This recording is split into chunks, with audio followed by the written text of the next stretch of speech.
Cardinals Red Sox here on April 4th. It's going to be the home opener for the Red Sox. That is always exciting.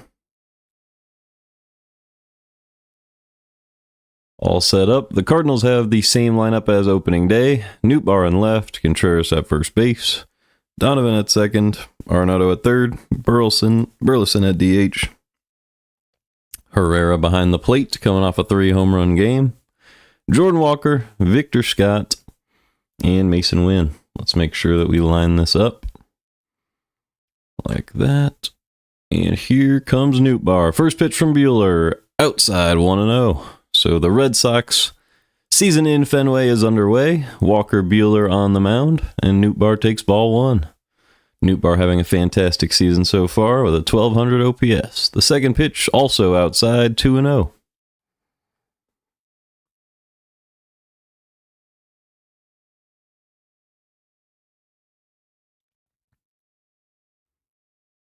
The 2-0 pitch is called a strike, even though it was a little outside. 2-1 on Nootbaar.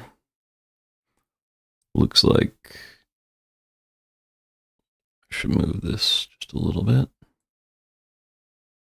Too high, 3-1 on Nootbaar.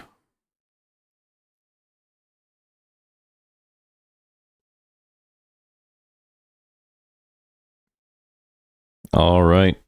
Everything is perfect now. Here we go. The 3-1 pitch to Nootbaar. Swing and a miss. 3-2. Fastball low and outside there in the zone, and Nootbaar tried to go down and get it, but could not. And Buehler settles in for the 3-2 to Noot. Outside, fouled away. Still 3-2.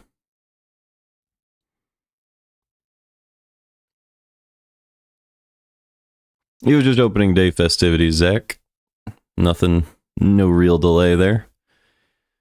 The second full count pitch from Buehler. Popped up, fouled, and out of play. So the catcher ran into the umpire there for no reason. Still a full count on Nootbaar. This will be the 8th pitch of the first at-bat of the game. Contreras on deck, coming off of his first hit of the season last game.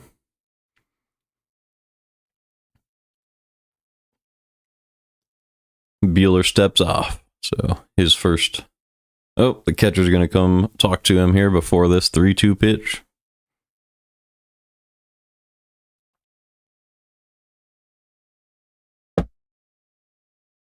The defense for the Red Sox has Rafaela in center, Abreu in right, Duran in left, Bregman at third, Story at short, Campbell at second, Casas at first, and Carlos Narvaez behind the plate. He is who was just talking to Buehler. And Nootbaar grounds one to first for the first out of the season. Really strange camera work there, but one away in the top of the first.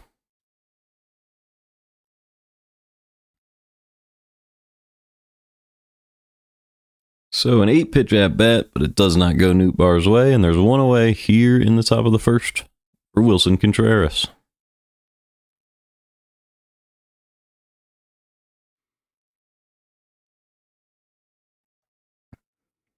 The first pitch from Buehler is in there for a strike, outside corner, 0-1. Contreras was able to pick up 2 RBIs yesterday, one of them on a walk, where he tossed the bat. Here's the 0-1. Fouled away, 0-2. When he got that walk last game, he tossed the bat probably 25 feet in the air. Absolutely pimped it for that RBI. And here is the 0-2 pitch from Buehler. Sweeper, low and away, 1-2.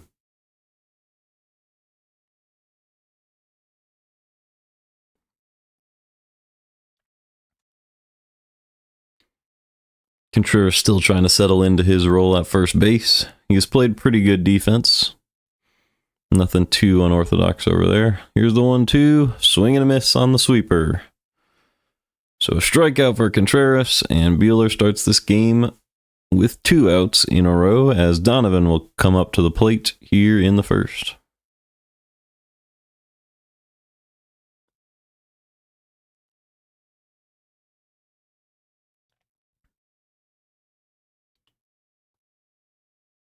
And here he is. First pitch, swinging a ground ball. Easy play for Casas, and that is a 1-2-3 first inning for Buehler. 13 pitches, nobody reached.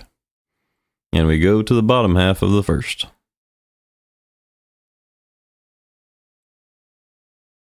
Fedde is on the mound for the Cardinals today.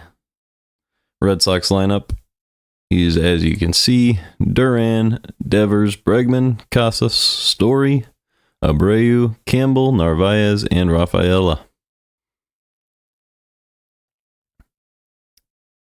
Bregman, Abreu, and Campbell are all hitting above 250. Same thing with Narvaez, but the rest of the team is not. So Red Sox lineup still taking a minute to heat up.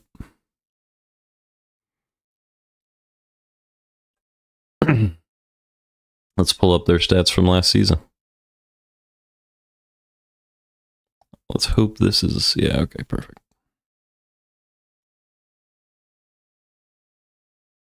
So this is the Angels. So let's go ahead and get the Red Sox. Oh, wait, hold on. Wrong thing. We just have to tap them up here.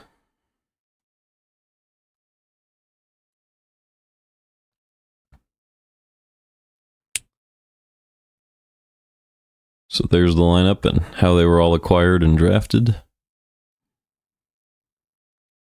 And let's grab the stats.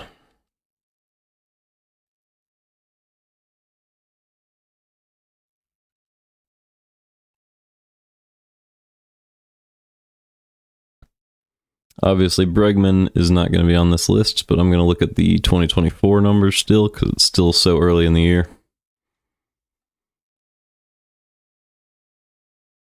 So Devers, Rafaela, Tyler O'Neill was big. He left.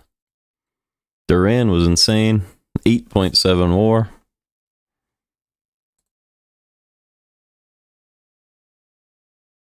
And let's get back to the game. Fedde stepping up to the mound here. I'm a little bit delayed. First pitch to Duran. Up and away, 1-0. So let's skip. Foul ball. 1-1. Yep, the above average OPSs for the Red Sox are very rare so far this season. You have Bregman, and then you have Abreu and Campbell. That's all. Duran stepping back in on the 1-1.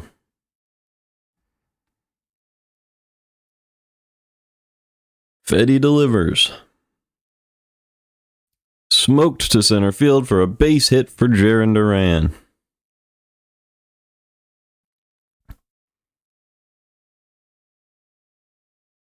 Obviously, he was absolutely elite last season. Hit .285 with 21 homers, 48 doubles, leading the league, and 14 triples, which also led the league,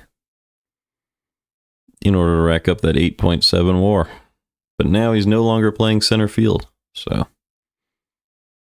might hurt the WAR a little bit. Fedde pitching to Rafael Devers. First pitch, too high, 1-0. So the Red Sox threatening to put on a show early here for their home crowd on opening night in Fenway. Here's the 1-0 pitch to Devers. Missed up and away again, 2-0.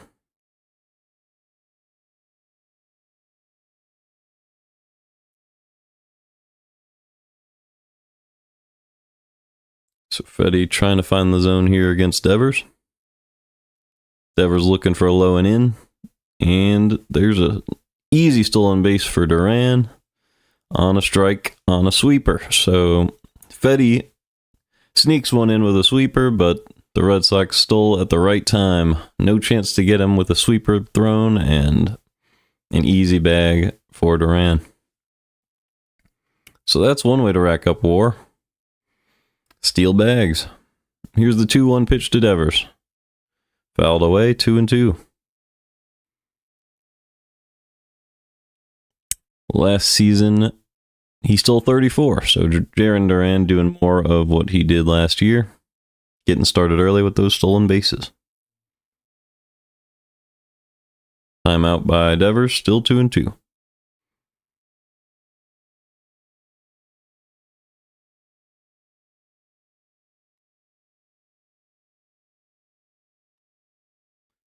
Too high. Full count on Devers.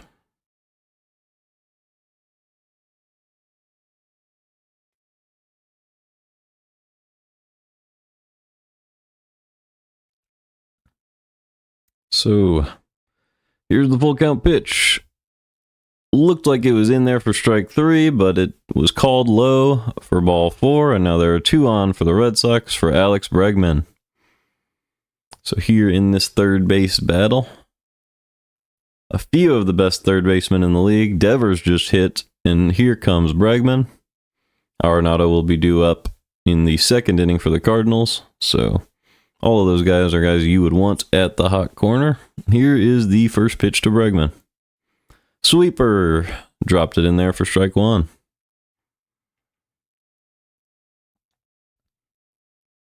Duran on second, Devers on first, here in the first. The 0-1 pitch from Fedde. Fouled back, 0-2. Bregman had a slow start, but has picked it up recently with a home run. Got his OPS up to 764. Average up to 290. The 0-2 pitch to Bregman. Sorry, Fedde tries to check on the runner at second, so fails to pick off Duran, and that will be his first disengagement.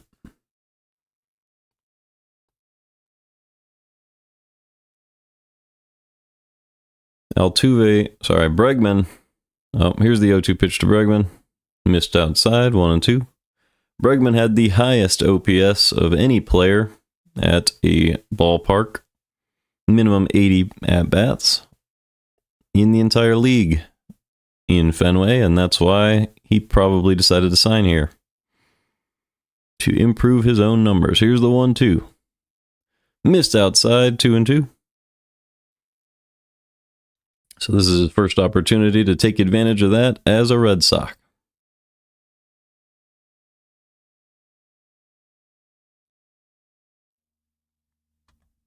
Here's the pitch.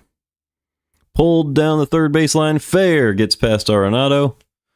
Duran will come around to score.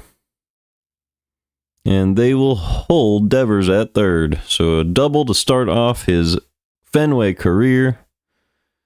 So Alex Bregman starts it off with a hit here in Boston. Runners on second and third. Still nobody out here in the first.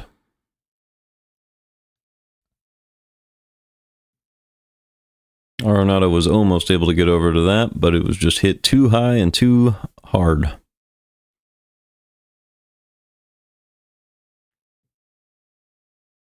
And now Herrera and the pitching coach will be meeting with Fedde on the mound. You're never too far behind in Boston. The Cardinals were able to sweep them back in 2023 here, taking advantage of the ballpark. Cardinals defense today has Scott in center, Walker in right, Nootbaar in left, Arenado at third, Wynn at short, Donovan at second, Contreras at first, and Herrera behind the plate, which is the same thing we saw on opening day for the Cardinals. 1-0 Boston here, as that brings up Tristan Casas, who's hitting 154, but he does have a home run so far this season. And the first pitch from Fedde. Swing and a miss on a cutter. 0-1. Cutter was able to move inside as the barrel traveled right over it. Home opener also being played over in Detroit. They're up 3-1 over the White Sox, so you can expect them to finish that one.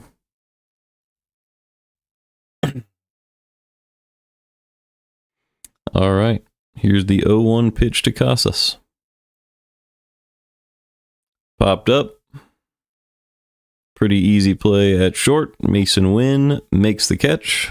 1 out here in the bottom of the first. So second and third, 1 out now. Still a 1-0 Red Sox lead. And here comes Trevor Story, former member of the Rockies, signed here to play shortstop.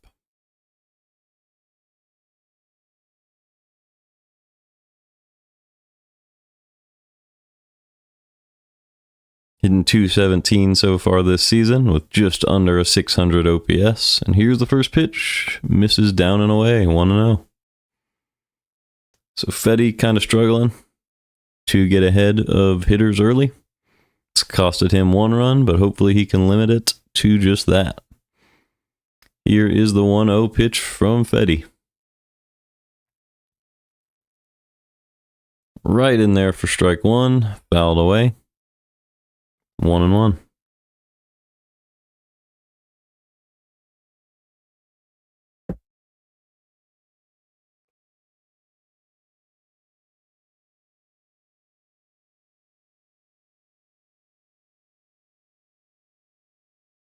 The 1-1 pitch. Catches the outside corner, 1-2. A strikeout would be huge here because you have runners on second and third, so almost anything put in play that isn't a pop-up will probably score that run.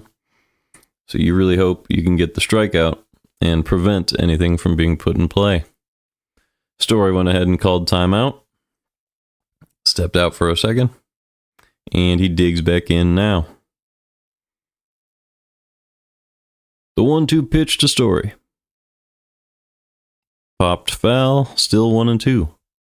Story was a teammate of Arenado back in 2020 and before then.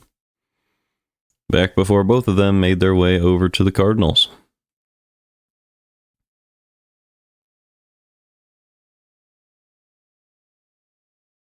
Sorry, back before Arenado made his way to the Cardinals and Story made his way to the Red Sox. Here's the 1-2, a little outside, 2-2.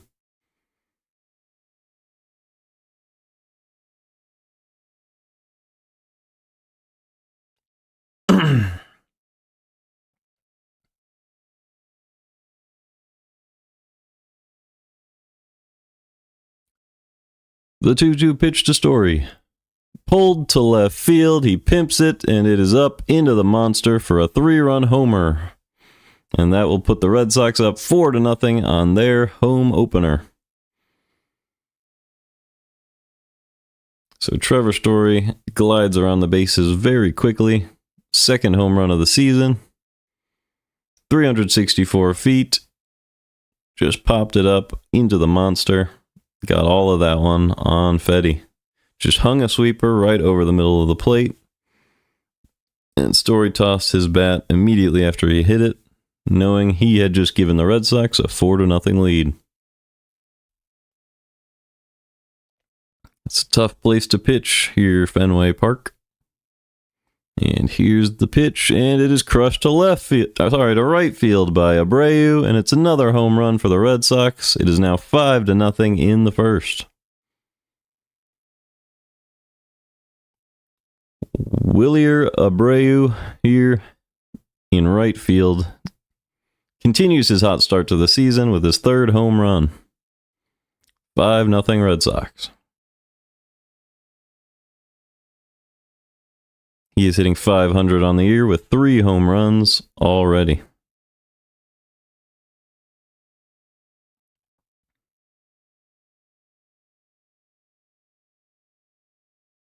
So it is a party in Fenway so far. Here is the first pitch to Campbell. Check swing. He did go around, strike 1. Kristen Campbell hitting .417 so far with 2 home runs on the season as well. Another sweeper low and away. Swing and a miss, 0-2. He calls timeout. So Fedde already throwing his 26th pitch of the inning. And a 5-0 lead in the first for the Red Sox. Caught him with a sinker on the outside corner for the first strikeout of the game for Fedde. 2 outs here in the first.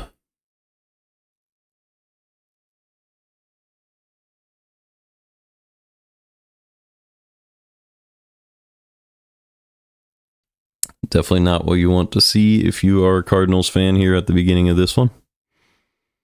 Narvaez here has had just a couple games played this season. He's hitting .286 with 1 RBI, no home runs. 1-0 on Narvaez. Here's the pitch. Fouled back, 1-1.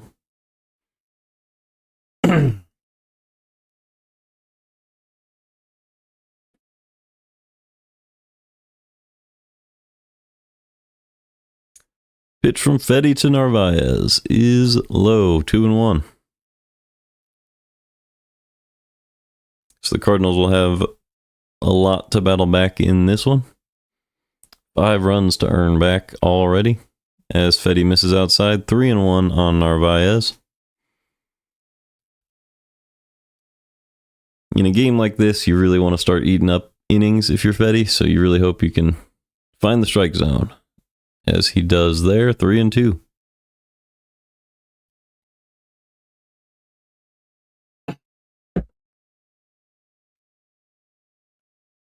When you have a terrible start to a game like this, if you can battle back and get some innings and give your team a chance, there's a lot of value in that as well. So I wouldn't give up yet. It's only the first inning. And Fenway is a hitter's ballpark. So here's the 3-2 pitch to Narvaez. A little bit low for ball 4. That'll bring up Rafaela. And Fedde will throw his 34th pitch to start this at-bat with Narvaez on first.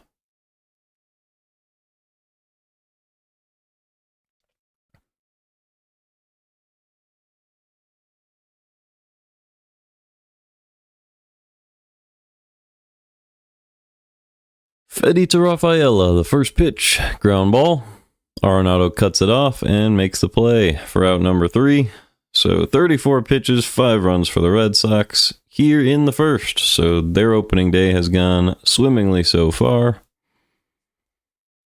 But here comes Arenado and the Cardinals order. It'll be Arenado, Burleson, and Herrera to face Buehler in the second.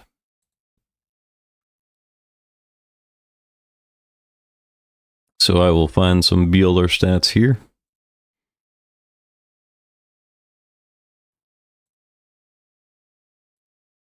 And while we're at it, we can look at Bregman.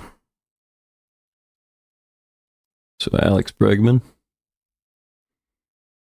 last season, obviously he was in Houston, had 4.1 WAR in 145 games, 768 OPS with 26 homers. So he also won the Gold Glove at third base, of course, but not as stellar offensively as he used to be back in 2018 and 19, but still a very good season. Also, the balls were juiced back then, I believe, so everybody was doing better, especially in Houston. So let's take a look at Buehler. Walker Buehler. Obviously, he spent some time with the Dodgers. He has negative .1 WAR so far this year because he had a bad start in his first one.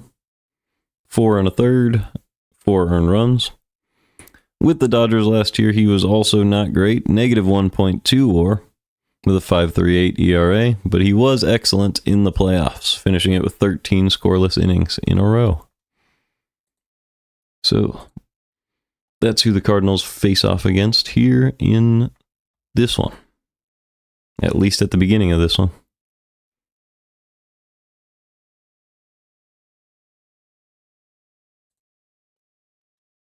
And Arenado is walking up to the plate here.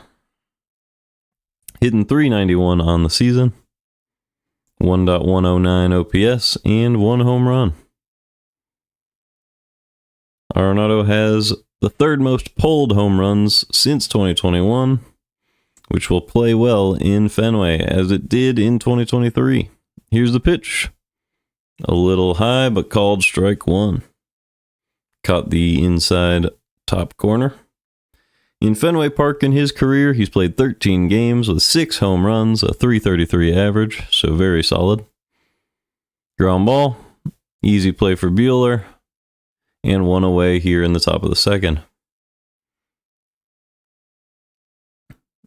Here comes Alec Burleson.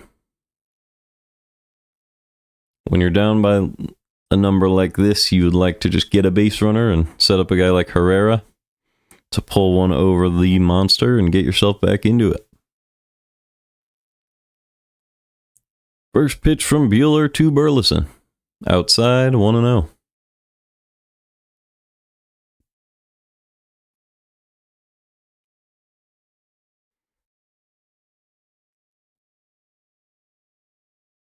Second pitch, knuckle curve dropped in there for strike one, 1-1.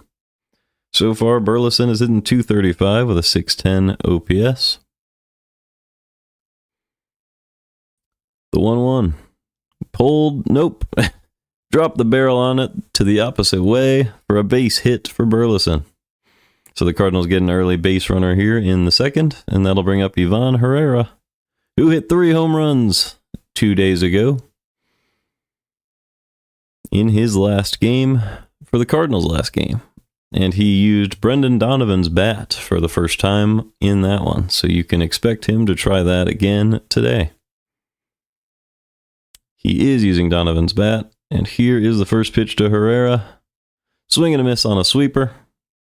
Buehler knew he wanted to pull one there. And he pulled the string on him, dropping it the other way. Herrera has 3 home runs on the season. All of those came 2 days ago. And he's hitting .467. The second pitch is high, 1-1. So that OPS ballooned all the way to 1.729 after the game 2 days ago. The 1-1 pitch to Herrera. Smoked the other way, but an amazing running catch is made. And Burleson has to retreat to first here for the second out. Wilyer Abreu making a fantastic catch in right on a ball that was dropping quickly from Herrera. It looked like it was going to be a hit until he made a sliding grab. So everything going right for the Red Sox so far. As here comes Jordan Walker with a big opportunity here. A base runner in the second. Here's the 2 out, 1 on first pitch for strike one. Low outside corner there. 0-1 on Jordan Walker. He has a 1.056 OPS so far. Fouls one back, 0-2. That was a cutter. Could have got his barrel over to that one if he had recognized it, but he did not. 0-2.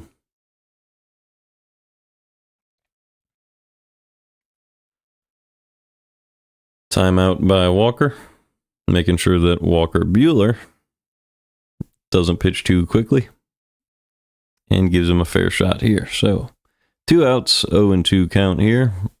Jordan Walker at the plate here in the second. Low and away, 1-2. Still 5-0 Red Sox. Jordan Walker with a chance here to drive in Burleson if he can send one over the wall.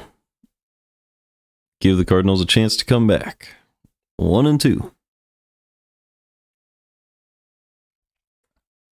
The pitch. Swing and a miss on a sweeper.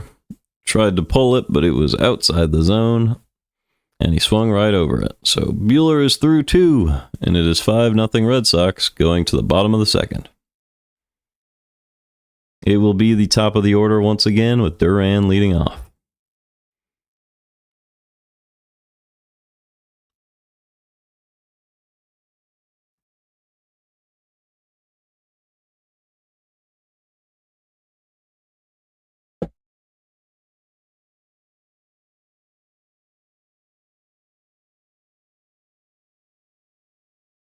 It's definitely not a good sign that all 9 hitters stepped up to the plate for the Red Sox the last inning, but it happens sometimes. Fedde threw 34 pitches in the first, 21 of those were strikes. His ERA on the season is now up at 7.71.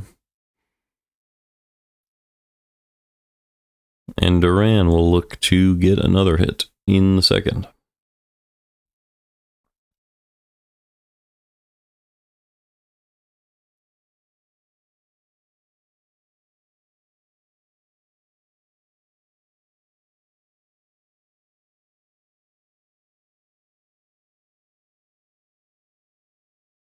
Let's see. Let's start to compare some of the numbers so far for the Cardinals to what they did last season. Wynn obviously was hitting a lot better last season with 267 batting average and a lot of singles. Most of the lineup's doing better this season, but not quite for Brendan Donovan and Alec Burleson. He hit 269 last season with a 7.35, but that came with the 21 home runs, so it'll pick up. He just needs to send a couple over the wall.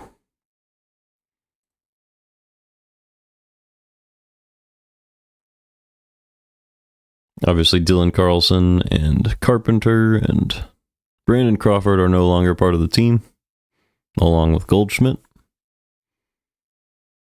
And we are back in Boston.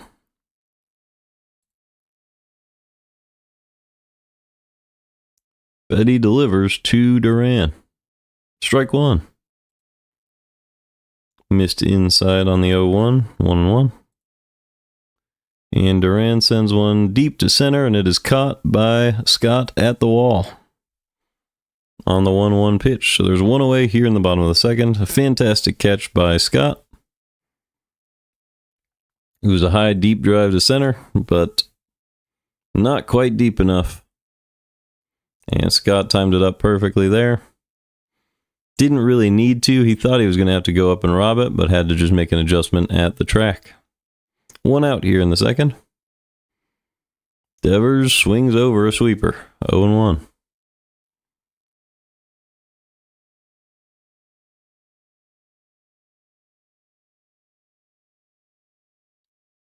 Second pitch to Devers. Too high. 1-1. Missed upstairs with a cutter.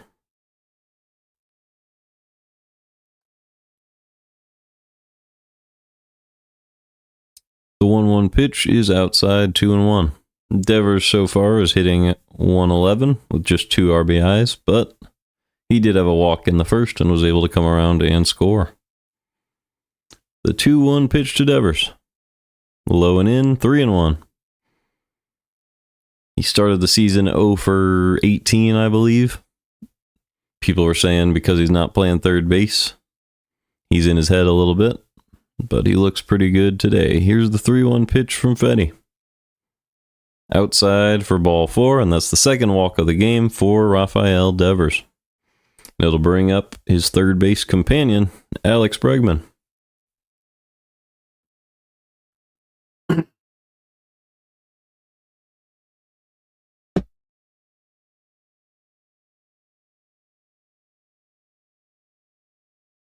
First pitch to Bregman here in the second. Right in there for strike one, a cutter right down the middle. 0-1.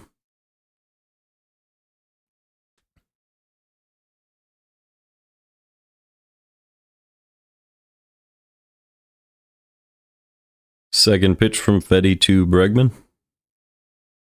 Ground ball foul. 0-2. The Cubs have taken a 1-0 lead at home against San Diego, so that one's at Wrigley. Tigers now lead 5-1 at home against the White Sox. 6-1 on a double. Looks like a triple, actually. All right, here is the 0-2 pitch to Bregman. Fouled back, still 0-2. So the Red Sox have an early 5-0 lead here today, but because it's only the second inning, the Cardinals do have a good amount of hope.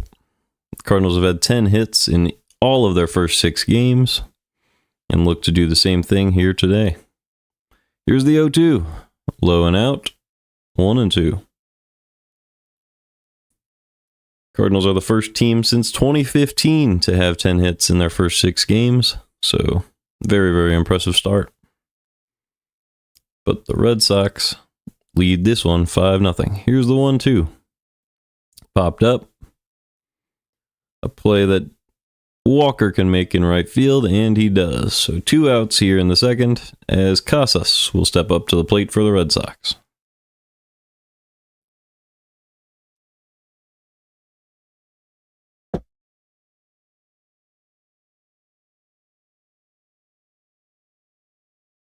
Fedde about to throw his 48th pitch of the game. Casas had a pop out in the first. He's hitting 148 so far this year. The pitch is low, 1-0. That sweeper didn't really have a chance to fool him because it was too far outside when it started.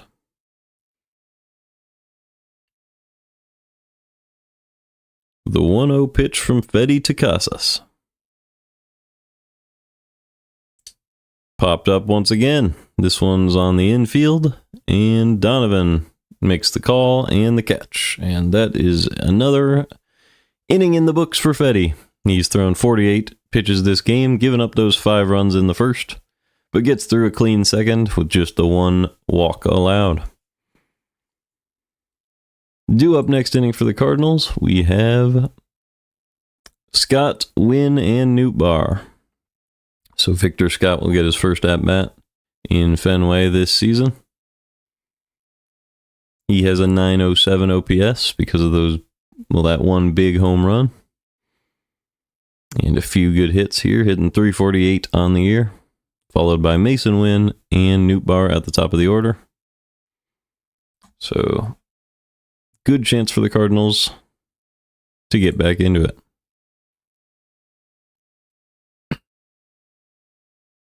If you look at what Scott did last season, he had the negative 0.5 WAR,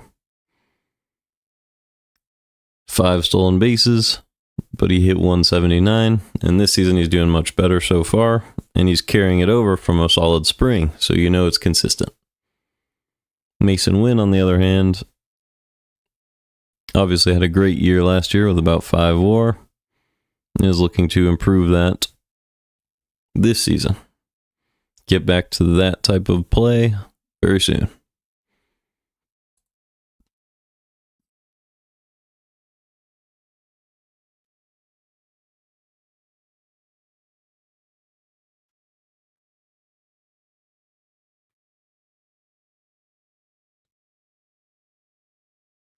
The hope is the Cardinals can have a big inning and get to Arenado's spot in the order pretty soon, because he's a guy who can really, really hit well in this ballpark. I would think Walker and Herrera also would have a good chance of doing so, but you never know until you see it.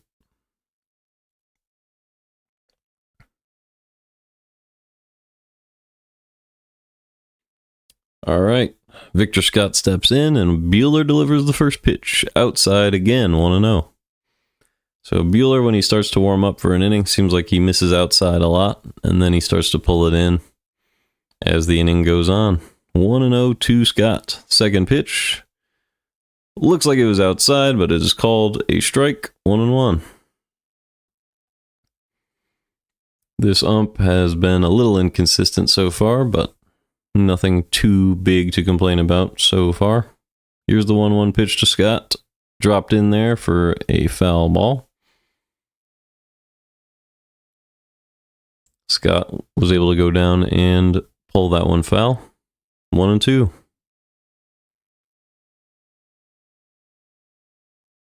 The 29th pitch of the game from Buehler is grounded foul again. That one was a changeup low and away. So good job by Scott to stay on it. Stay alive here in the third. Buehler gets set and delivers. Up and away, 2-2. Wynn is on deck. Nootbaar in the hole.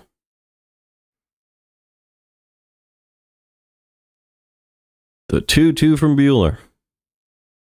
A little bit low. And Scott did not go around. Full count here on Scott. Great start to the season for him, and he's a guy who can steal bases when he gets on. so it'd be a good chance for him here. Here's the full count. Misses outside. Ball 4 on Victor Scott. So the Cardinals are able to draw a walk to get something going here in the third. You wonder if they try to run with Scott, because Buehler is not the fastest pitcher of all time as far as delivery goes. Getting him to second would give Wynn a chance to drive him in with a single. Let's see what happens. First pitch to Mason Wynn. Right in there for strike 1, 94 here in this righty-righty matchup.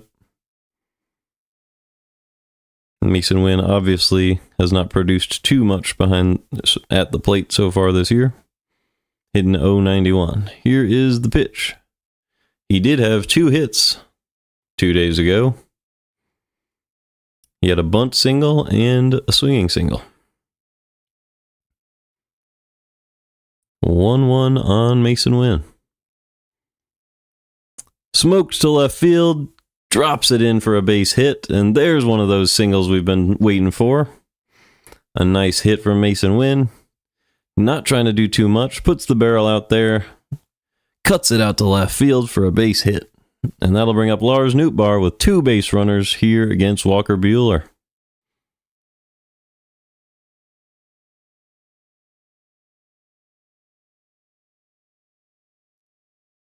Very good piece of hitting from Mason Wynn. Almost like a pickleball player. Kind of chopped that into the air like a drop shot. Here's the first pitch to Nootbaar. Knuckle curve in for strike 1.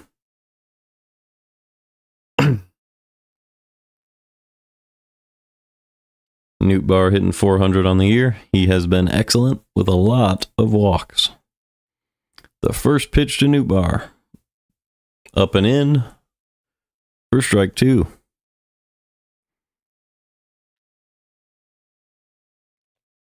So it is 0-2 on Nootbaar. He fouled it off. Looked more like self-defense than a good swing from Nootbaar, but here's the 0-2. He goes down and puts it through the opposite way, and that will bring Scott around to score, and the Cardinals have won here in the top of the third. 5-1 Red Sox. So Nootbaar delivers once again with another hit. Just an excellent ball player so far this year. That one he reached out and just spun it the opposite direction just to make sure no fielders were in the vicinity. Perfectly placed baseball by Nootbaar. Once again, not trying to do too much, keeping the inning alive, and Contreras will come up now with Nootbaar on first and Mason Wynn on second. The first pitch to Contreras, swing and a miss. He swung for the fences on that one, but it was a cutter way outside, 0-1. Contreras had a strikeout in the first. Buehler trying to settle back down, but here is the 0-1 pitch to Contreras. Low and away on a slider, 1-1. Seems like he's trying to be careful, and Contreras is a little bit pumped up here, really trying to do some damage. With 2 on and nobody out in the top of the third of a 5-1 ball game. First pitch, ground ball to third base. Bregman steps on third and doubles off Contreras at first. Ground ball double play for Contreras as Nootbaar moves to second, and that'll bring up Brendan Donovan with 2 outs and Nootbaar on second. So a very big momentum change there as Contreras is unable to make anything great happen that time and hurts the rally here. But Donovan could get it started once again here against Buehler. Here's the first pitch. Saying here a little bit too much today.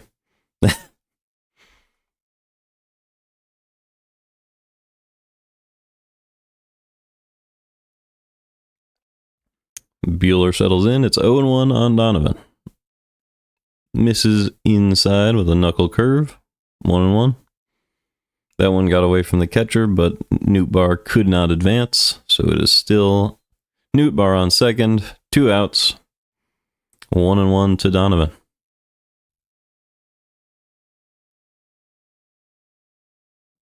Third pitch from Buehler is high. 2-1. If Donovan could reach, it would be Arenado on deck.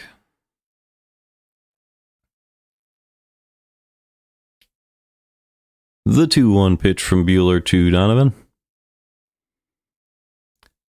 Hit hard the opposite way, but a play that Duran can make in left, and he does. So the Cardinals get one back here in the top of the third, but that is all. We go to the bottom of the third. 5-1 Red Sox.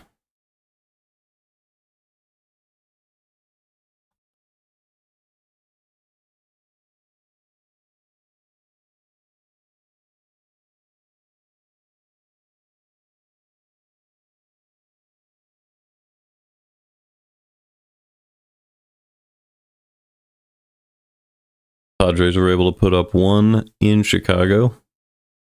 So it is 1-1 between the Cubs and the Padres.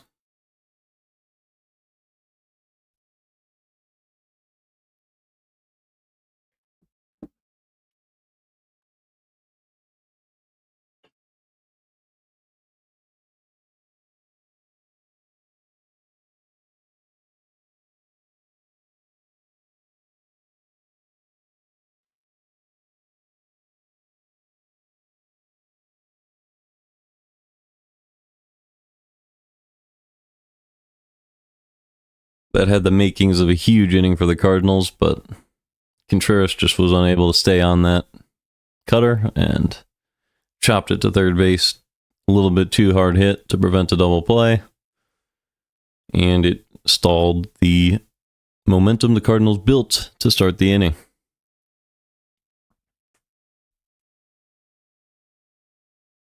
It will be Story, Wilder, Abreu, and Christian Campbell in the bottom of the third for the Red Sox.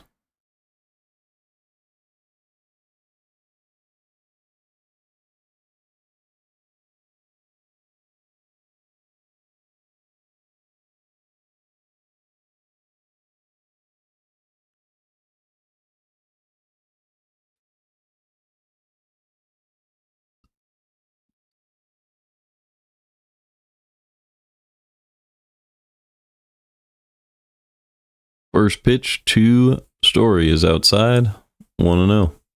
Story started the game very hot for the Red Sox, changed the momentum with a huge home run, and here is the second pitch to Story. Hit the opposite way, deep but playable for Walker, and he makes the catch. One out in the bottom of the third, and that will bring up Abreu. Abreu is 1 for 1 with a run scored today.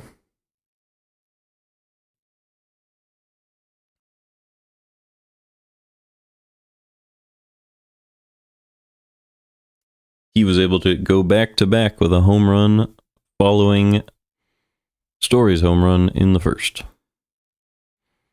He hit one to right field, wrapped it around that corner. The pesky pole. Hitting .500 so far this season, but there's a ground ball to Donovan, and he makes the play to Contreras. 2 outs here in the bottom of the third, as Christian Campbell will step up to the plate with a 5-1 lead over the Cardinals here in the bottom of the third inning.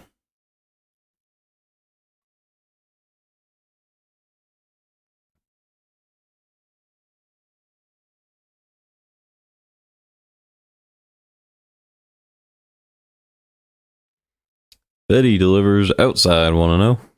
That was a sinker.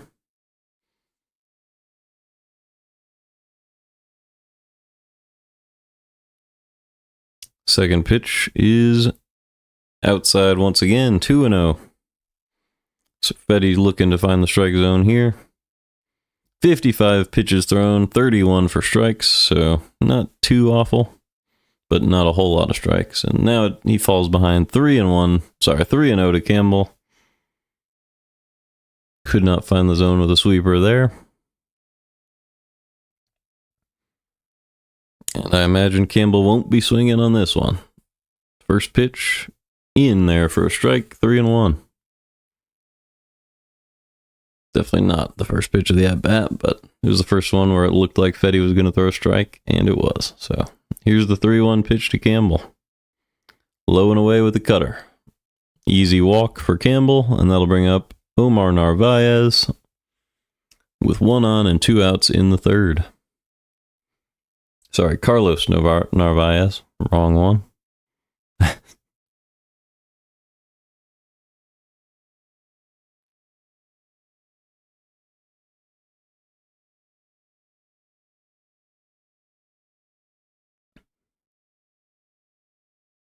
Strike 1 on Narvaez, 0-1.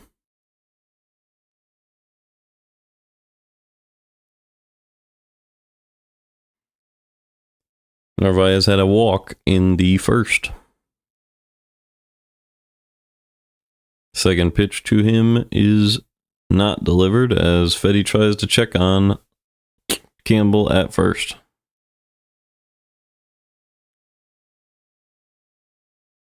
First disengagement there. The 0-1 pitch to Narvaez. Fouled away, 0-2.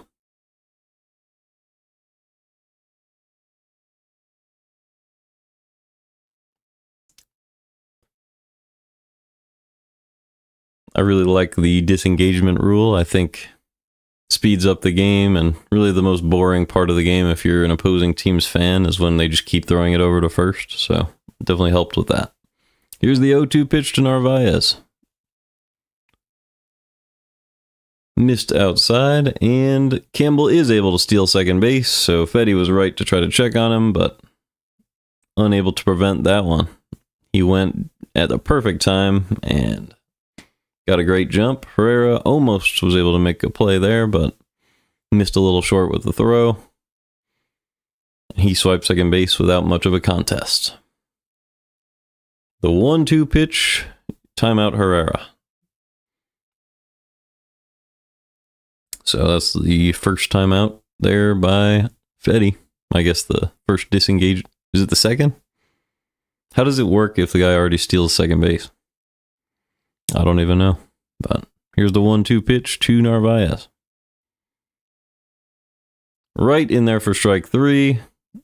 And the ump did not make the call. Herrera actually skipped out of his position, expecting strike 3 to be called, and it was not. So 2-2 on Narvaez. A little bit of robbery from Fedde there. And the 2-2 pitch. Fouled away, still 2-2.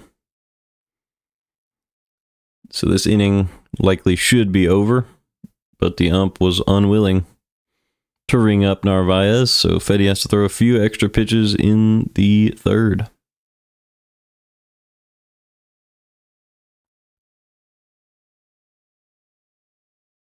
The 2-2 pitch to Narvaez. Fouled away again, so every pitch would probably get more and more frustrating if you're Fedde here. If he can get out of this, though, he would have only thrown 65 pitches after a very big, high-stress first inning. Ground ball the opposite way for a base hit for Narvaez. Walker charges, makes a throw, cut off, and they're going to get Narvaez into a rundown, and Mason Wynn will tag him out. But the run scores for the Red Sox, and it is 6-1 in the third. So a run is handed to the Red Sox by the umpire after what should have been strike 3 in the third, and the Cardinals are down by 5 through 3.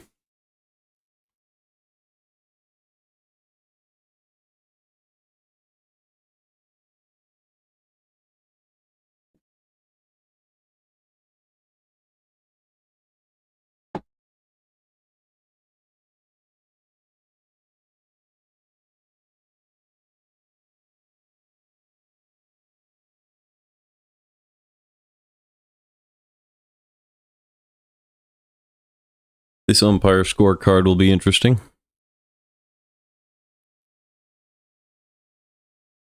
I would say pretty much all of the 5 runs by the Red Sox in the first were unaffected by...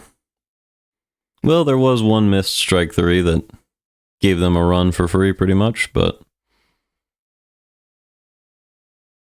So I guess you could say 2 runs for the Red Sox. He's the favorability right now, but that discounts all the little changes that are made by other calls throughout the game.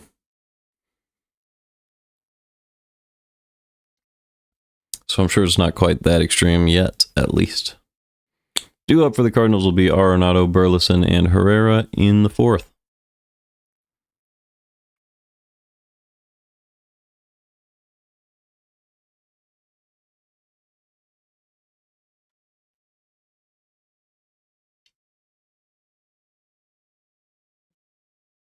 We could actually look at the scorecards for the season so far. We'll do that in the middle of the fourth. I'll pull them up right now, though. I'm curious how the umps have done in Cardinals games so far, as we are back.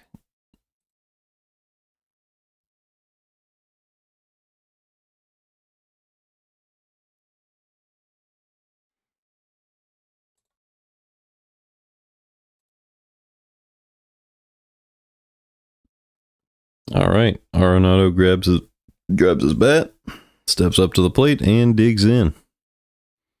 Top of the fourth inning, first pitch from Buehler to Arenado is in there for strike one on the outside corner. Arenado shaking his head, knowing that his pitcher did not get that call last inning. The 0-1, inside 1-1.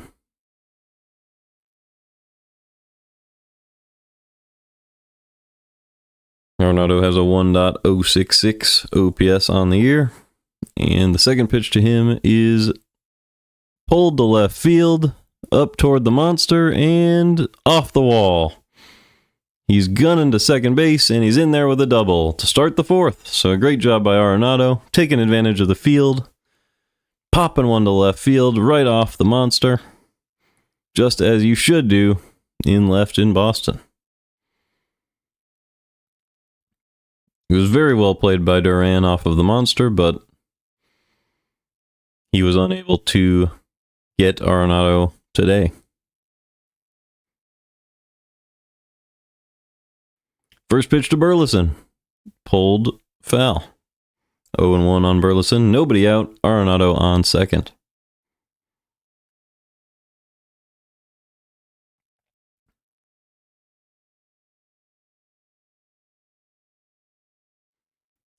Second pitch to Burleson.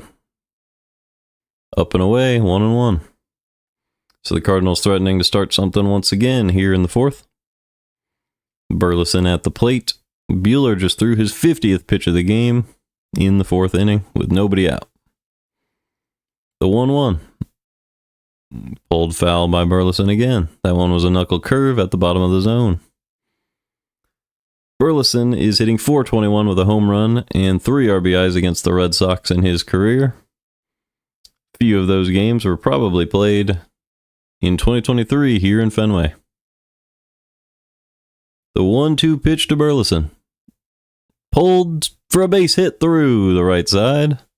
Arenado will probably stop at third, as he does. First and third. 6-1 lead for the Red Sox with nobody out. Here in the fourth, here comes Ivan Herrera, the hero from 2 days ago.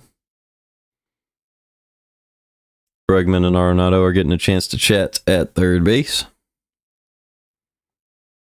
as Herrera steps up to the plate, trailing by 5 with 2 on and nobody out in the fourth. Buehler gets set and delivers. Strike one on the outside corner there with a cutter. 0-1 on Herrera.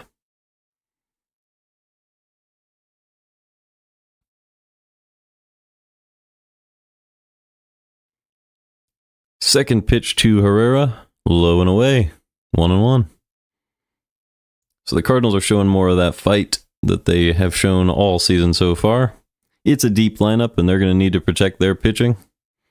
So here's their chance to do that in this one. The 1-1 pitch to Herrera. Hit hard to right field, deep, and gone. Another home run for Ivan Herrera. And the Cardinals are right back in this one. A 3-run shot, and it is 6-4 Red Sox with nobody out in the fourth. Herrera should have been using Donovan's bats for multiple seasons now if he knew that this is what they would lead to. 102 miles an hour off the bat, 387 feet to right field, and a 3-run bomb for Herrera. So the Red Sox fans have more to see today. It will not be a party, at least not yet. 6-4 Red Sox in the 4th. Jordan Walker will come up, and he swings at a sweeper for strike 1. So just a 2-run deficit now for the Cardinals. And there is that fight that we are growing accustomed to seeing from this lineup so far this year. Smoked one up the middle, and Walker's out at first. If he had hustled a little bit more out of the box, he might have actually had a hit there. But you can't predict when a second baseman's going to bobble it, so as long as he's staying safe, I'm okay with that, I guess. Just didn't look like he was running at absolute max speed. So he gave up a chance for a hit there. 1 out here in the top of the 4th. Here comes Victor Scott with nobody out. Ball 1 outside from Buehler.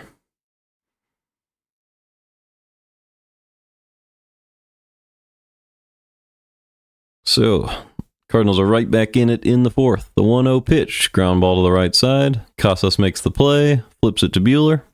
2 away here in the 4th. And that will bring up Mason Wynn. Nootbaar and the top of the order are due up after Wynn, if it gets to them. So Buehler's about to throw his 60th pitch of the game in a 6-4 ball game in Boston. Could easily be 4-4, but here's the pitch to Wynn. A little low, 1-0.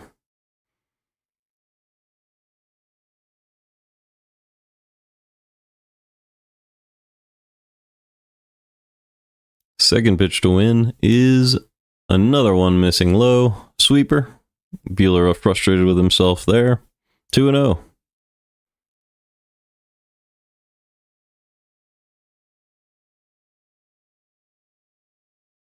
The 2-0 pitch from Buehler. Fastball grounded to the left side. Easy play for Bregman. And the Red Sox get out of it. But Ivan Herrera hits his 4th home run in his last 2 games. And the Cardinals are back in this one, trailing 6-4 in Boston.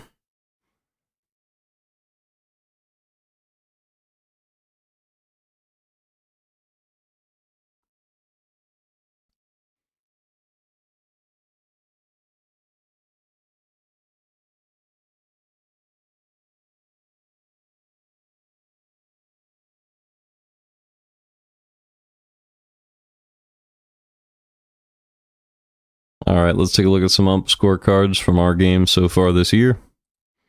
Just sounds like fun.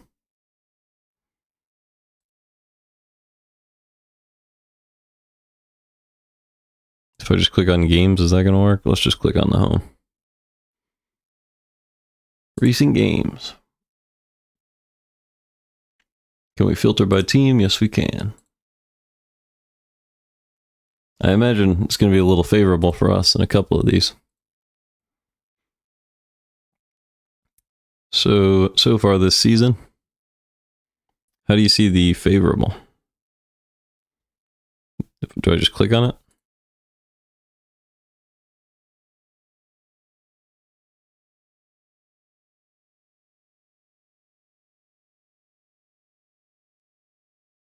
.4 runs for the Cardinals. Okay. So nothing huge there.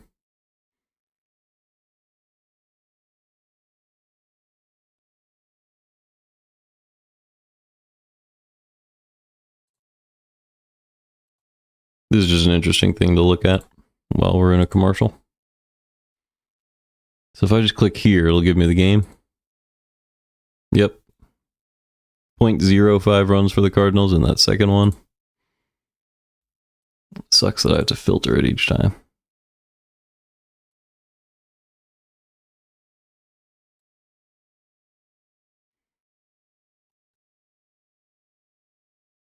This is a 9-2 game. That doesn't really matter. I'm curious about this one because it was an extra inning loss. And the favor was for the Angels, 0.26. So that's not ideal. Probably not going to be the difference in the game, though. All right, the game is back. Cardinals have Steven Matz in the game now. Swing and a miss. Let's go ahead and get that back up. 1-1 on Rafaela. Inside, 2-1. Upstairs, but he swings and misses. 2-2. So Matt's about to throw his fifth pitch. 2 balls, 2 strikes on Rafaela. He is 0 for 1 today, with 1 man left on base. The 2-2 pitch inside, 3-2 now. So that closes the book on Fedde in this one. 3 innings, 6 runs allowed. Not his best game. The 3-2s hit high to center field. And Victor Scott makes an incredible catch once again in center. What a play. Called off Walker, jumped right by the wall, and made sure that one didn't get too far in Fenway. Victor Scott is a lot of fun to watch in center. Could have been a home run if he doesn't touch it, potentially. Jumped up right by the track. Probably not. It would have probably hit off the wall if he didn't touch it, but great job by Scott. 1 out here in the 4th. Ground ball by Duran. Easy play for win. 2 outs now in the 4th. And here comes Devers.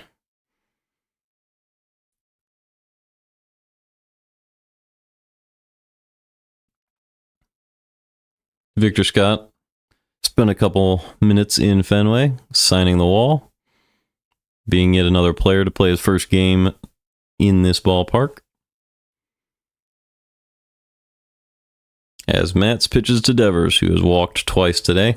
Strike 1. The first walk was questionable, I do believe. I'm not 100% sure if I remember, but I do know a couple of these walks for the Red Sox have been questionable today on close pitches, and that is the difference in the game so far. Here's the pitch.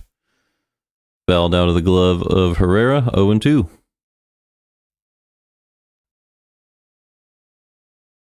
So Matt's pitching to Devers.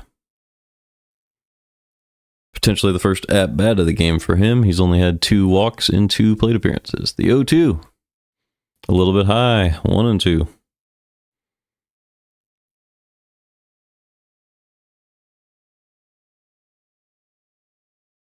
Matt's doing a good job so far today and hasn't given up a run yet this season. Missed with a curveball, 2-2.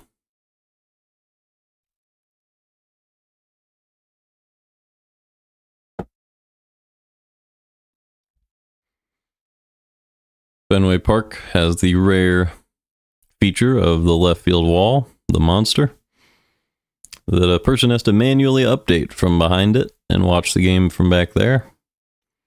Very, very cool feature. It's a job that anyone would sign up for, getting to watch every Red Sox game. Here's the 2-2 pitch from Matz to Devers. Popped up.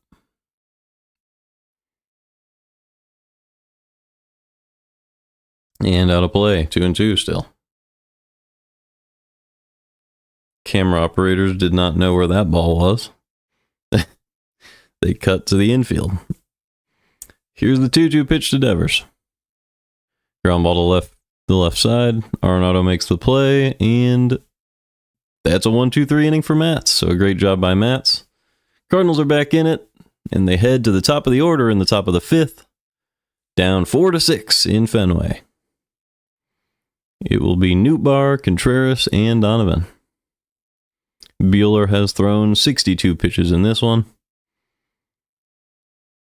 and has shown visual frustration with his performance.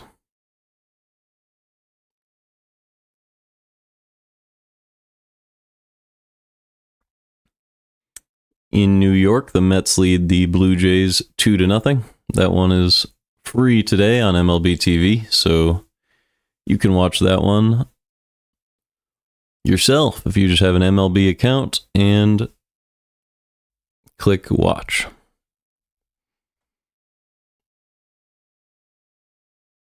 On MLB.com.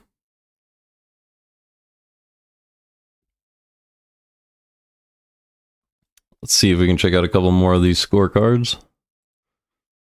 See what else has happened for the Cardinals this year. So it was a 0.26 favor for the Angels in one of the extra inning games, which is a difference. It's not too big, but let's look at the other one. That one is 0.53 runs in favor of the Angels. So, very unfortunate.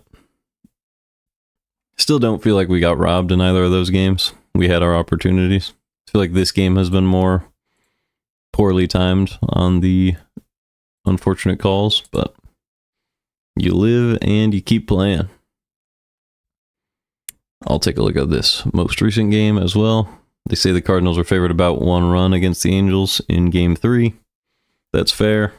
A couple inconsistent calls, but Cardinals won that one 12-5, so not too big of a deal.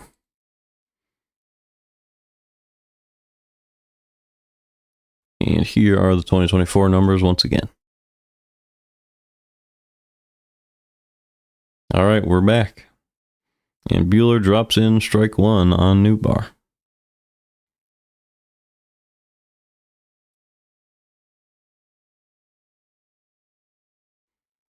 The 0-1 pitch from Buehler to Nootbaar is up and in, 1-1.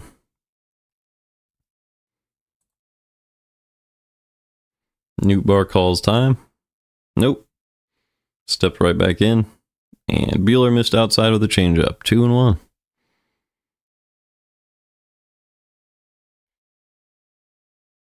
The 2-1 pitch from Buehler to Nootbaar. Strike 2. A very nice four-seam fastball in the outside corner. 2-2 now. Nootbaar hitting .423 on the season with 2 home runs. Looking to add to that here. The 2-2 pitch. Fouled back, 2-2. Just an excellent start to the season so far from Nootbaar, and he doesn't show any signs of letting up. His patience and consistency at the plate have improved, as I was hoping they would at the start of the year. Buehler misses outside. Count runs full on Nootbaar to lead off the 5th inning. Nootbaar has been exactly what you want in a leadoff hitter. Very high on base, and power when you need it. The 3-2 pitch fouled away. Still 3-2. Buehler about to throw his 70th pitch here in the 5th. Nobody out in this inning so far. Nootbaar is hitting .370 with 2 home runs against the Red Sox in his career so far. And Buehler settles in and delivers. Swing and a miss. Was able to sneak a cutter past Nootbaar there for another strikeout. And there's one away in the top of the 5th. That is Buehler's 3rd strikeout of the game, as it brings up Wilson Contreras, who has had a strikeout and a double play so far in this one. First pitch to Contreras, swing and a miss on a sweeper, 0-1. You really hope Contreras can get locked back in and end this frustration. Another sweeper outside. He chased it again. 0-2. Buehler has noticed a trend and has attacked it each and every time Contreras has come up. And he continues to chase the sweeper outside. 0-2. There's a sweeper low. 1-2.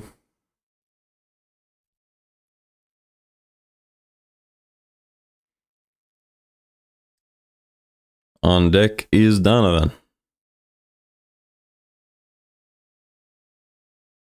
First pitch, sorry. Sweeper missed outside, 2-2. Trying to say 4th pitch. But the F got mixed up in my head. But here's the 5th pitch to Contreras. In there for strike 3. Did not miss. A 4-seam right there. Just put it right in the zone, and Contreras took it. No swing. And he goes down on strikes, which brings up Brendan Donovan with nobody on and 2 outs in the 5th.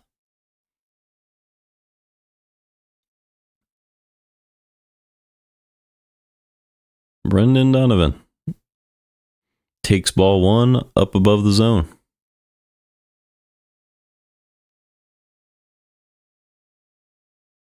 Donovan hitting just 185 on the year. Started a little hot and has cooled off since, but he can heat up again. The 1-0 misses outside, 2-0. He has a ground out and a line out in this one. Very rare that you see him strike out.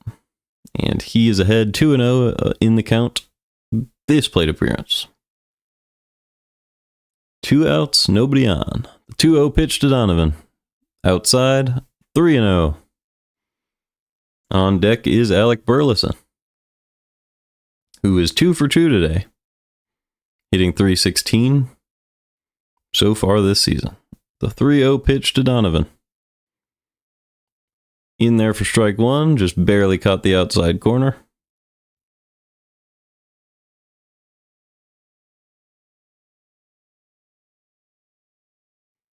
The 3-1 pitch to Donovan. Yanked to right field, high and deep to right, and gone. A home run for Brendan Donovan, and the Cardinals are within 1 in the 5th. Absolutely crushed that ball for a solo shot. It's his 2nd home run of the season, and he has 4 RBIs. 404 feet on 106 miles an hour off the bat, 28-degree launch angle. Absolutely smoked that pitch from Buehler, and got every bit of it.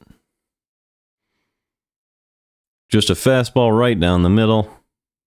Terrible pitch from Buehler. And Donovan made him pay. So the Cardinals were down by 5 in the 1st, and they cut it all the way down to 1 here in the 5th. And it brings up Nolan Arenado, a man with a good history in Fenway, who is hitting .400 so far this year. The 2nd pitch is sweepered below the zone, 0-2. So those Donovan bats have produced a lot of home runs for the Cardinals recently. The 0-2 pitch from Buehler to Arenado. Grounded to short. Story charges and makes the play for out number 3. So Cardinals get yet another run back, and it is 5-6 Red Sox. Midway through the 5th, as the Cardinals try to complete a nice comeback in this one.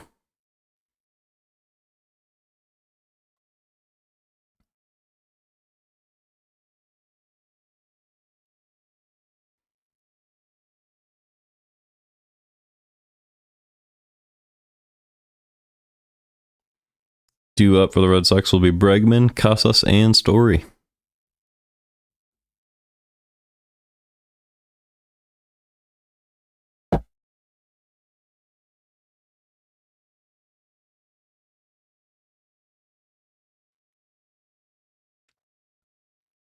Given that 1 run was essentially handed to the Red Sox in the 3rd, like at least the 1 was just gifted to them. Cardinals are playing a very good game, given how it started. Showing all of the fight that you need to be a good winning team, and they just don't give up in a situation like this.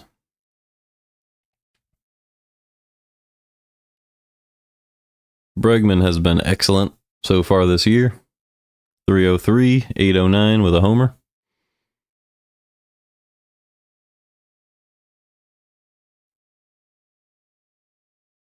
The Cubs have the bases loaded with 2 outs at home against the Padres. So there's a big opportunity for them to win a game. I love wondering in the early part of the season, will we be competing for the division or for the wild card? It seems like if you can just win 90 games, you'll make the playoffs no matter what. And other than that, you never really know. But in the AL last season, I believe that wouldn't have got you in. So you never know. Here's the pitch to Bregman. Outside, 1-0. Steven Matz back out there. He threw 1 inning. Last inning, 1-2-3. He has not given up a run yet this season. Slider inside, 2-0 on Bregman.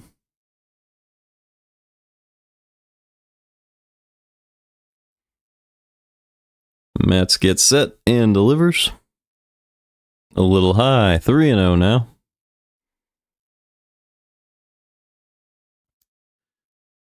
Casas will await on deck. Here is the pitch.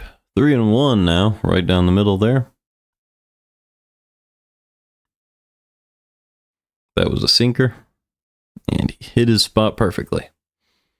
The 3-1 now to Alex Bregman. Coming off that Brendan Donovan home run. Sinker right in the zone, 3-2. And Matz delivers the 3-2 pitch. Fouled back. Still a 3-2 count on Bregman. Gets set and delivers. Little inside. Ball 4, and Bregman will take his walk. So that brings up Casas with Bregman on first and nobody out in the bottom of the 5th.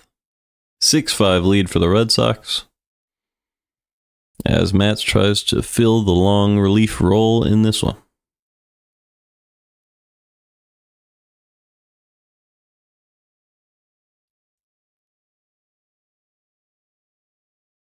He delivers, and it's smoked to right field by Casas, over the head of Walker and down to the wall. Bregman's charging. It will be a double. And now there are runners on second and third in the bottom of the 5th with nobody out against Steven Matz. It'll be Trevor Story coming up to the plate in a very good situation here for the Red Sox. Big opportunity to extend their lead back above 1 run.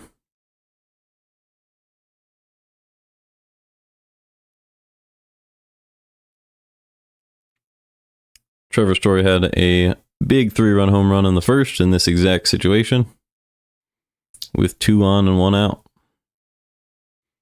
Right now he has 2 on and nobody out, but it was second and third both times.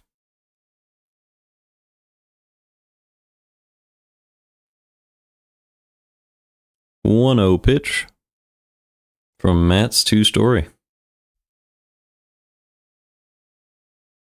Right down the middle with the sinker, but he fouled it away. 1-1.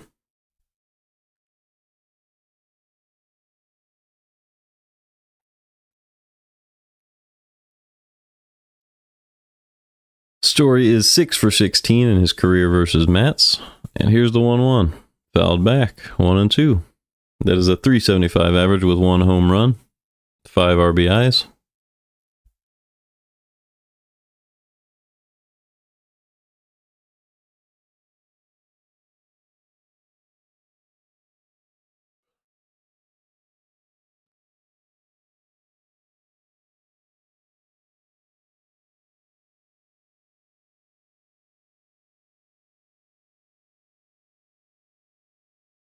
The 1-2 pitch to Story. Swing and a miss on a curveball. Ooh. They called a foul ball instead. And it went in and out of the glove of Herrera, so it is still 1-2 on Story. He must have barely tipped that one, and Herrera was unable to hang on.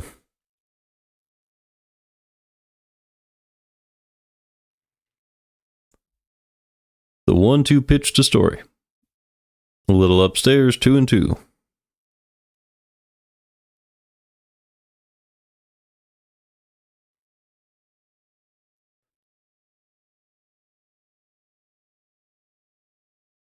Gets set and delivers. Popped up, out of play, still 2-2.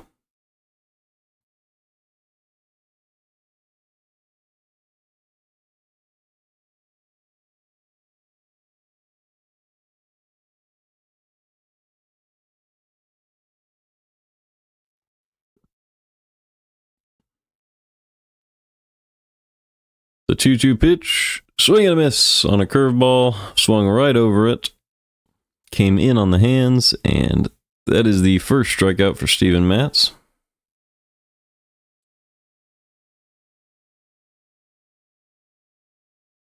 Fedde only had one strikeout in his 3 innings of work, so a good job by Matz. Trying to prevent any of these runs from scoring from second and third, here with 1 out in the 5th. First pitch to Wilyer Abreu. Missed outside, 1-0.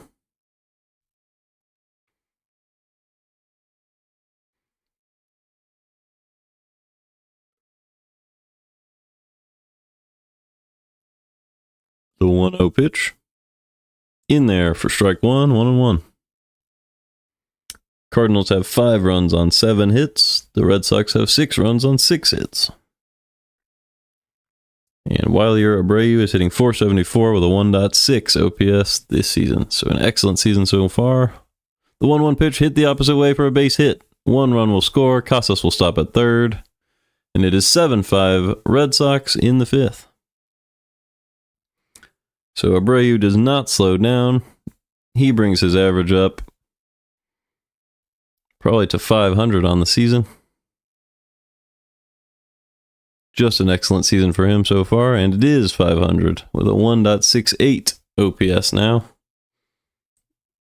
Great job by him, just hitting the ball hard, staying on it. He waited on that one. And Matz gives up his first run of the season as the Red Sox threaten to add to it. With runners on first and third now for Campbell. Christian Campbell. First pitch from Matz to him.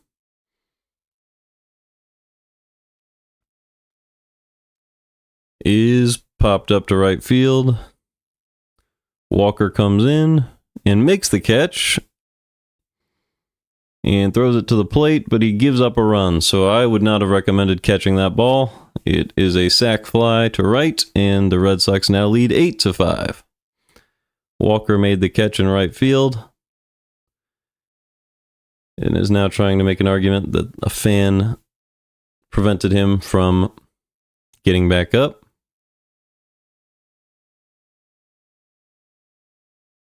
I don't think he has an argument at all. He made the catch and wrapped his arm around the guy, as you have to do when you make a catch at the wall, right by the crowd.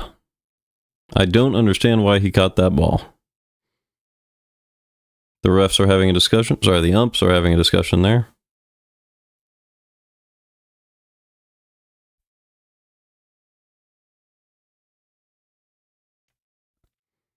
You got to give him the run there, I think. I think it was a bad decision by Walker to make that catch. Because it's in foul territory. If you let it drop, it's just another strike. And then you have no chance of a sac fly.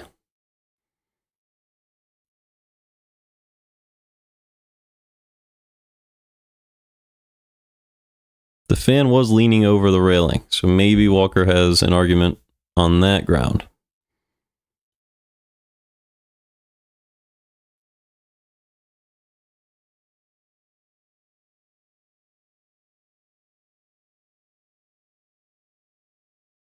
Maybe they'll return him to third base. How does this work? All right. Are the umpires going to do anything? How does this work? Do they have to announce it?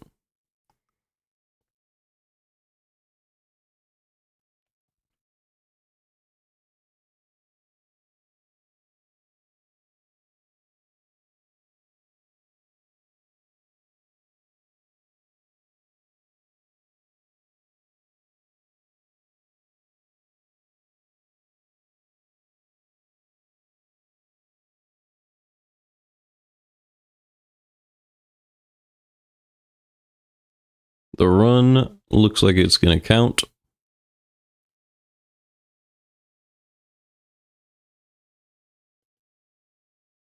Oh, let's see. Nope, the umps are now having a call with New York, probably.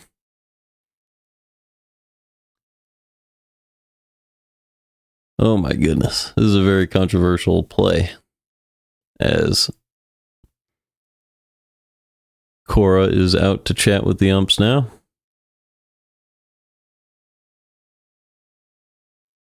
Realistically, if you make this play and you're Jordan Walker, even if nobody's there, you're probably not going to turn around and gun a guy out at the plate from as deep as he was. You can, you're capable of it, but it's a very, very difficult play. Does the guy lean over? He does lean over and reach out. So that is the argument in favor of Walker.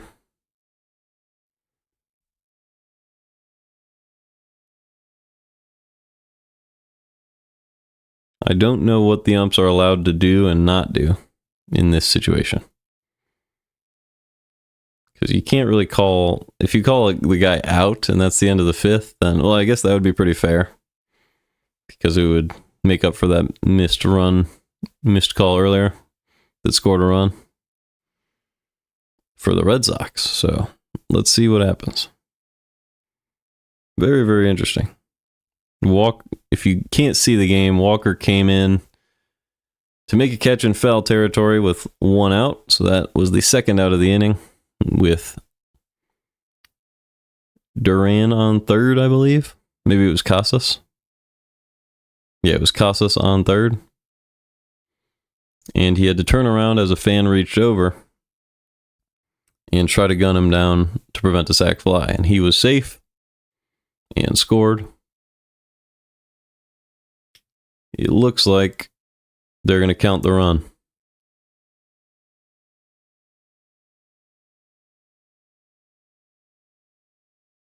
So Marmol can't be too happy about that, as the fan did reach over the wall, but I would agree with that call. I think the run scored. I just think the Cardinals can't feel happy with how the refs have treated them. Sorry, the umps have treated them so far in this one.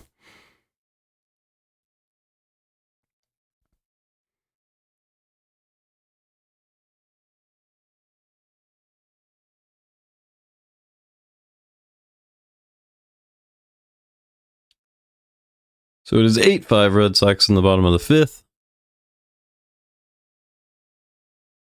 And we are back in play.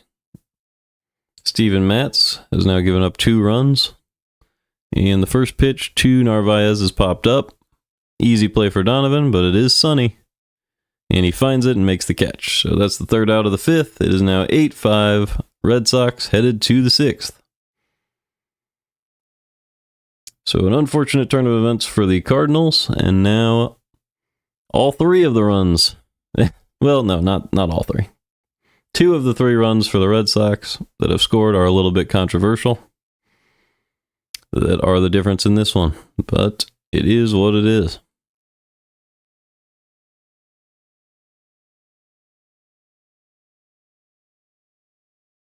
Let's see if the Cardinals can battle back.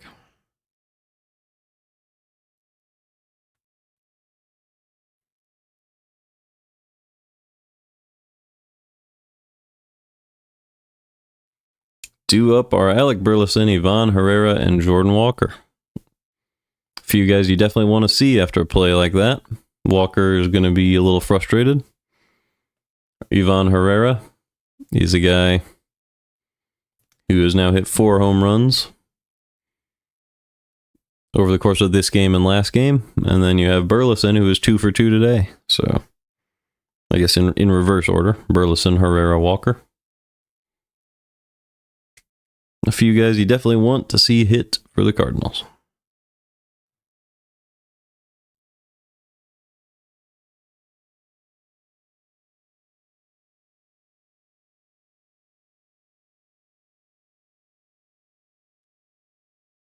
Buehler has thrown 83 pitches, so you wonder if he'll be out there again.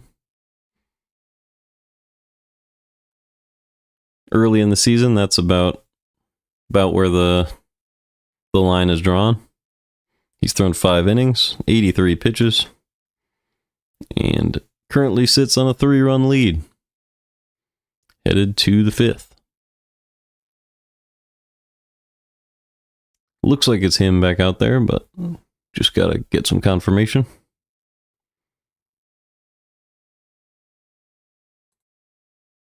Nope, it is not. So they have Greg Weissert out there now. So Bueller's day is done. 5 innings, 5 runs. And his ERA sits at 8.68 on the year. And Weissert has been good so far this year, a 0 ERA thus far. He'll be facing Burleson to start the 6th. 8-5 Red Sox, first pitch to Burleson right now. Burleson squared around a bunt and took strike 1 on an outside corner fastball.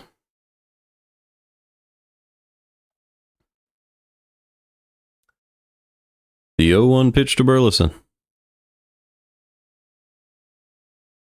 Outside, 1-1. Was unable to bring that one around. Burleson gets set. So does Weissert. Here's the 1-1. Cranked to right field for a base hit on a sweeper. And that is another hit for Burleson. He is 3 for 3 today. And it brings up Ivan Herrera, who has homered 4 times. 3 last game, 1 time today. And is doing fantastic. Last inning, he hit it 387 feet. Sorry, in the 4th inning, he hit it 387 feet to right field for a home run. And he had 3 pulled home runs back in St. Louis 2 days ago. First pitch from Weissert to Herrera. Outside, 1-0.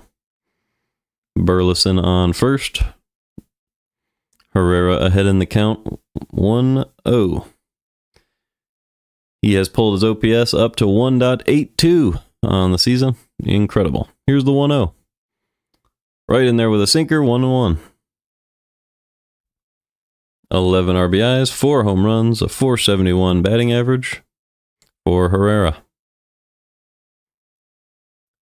The 1-1 pitch from Weissert. Ground ball to the left side.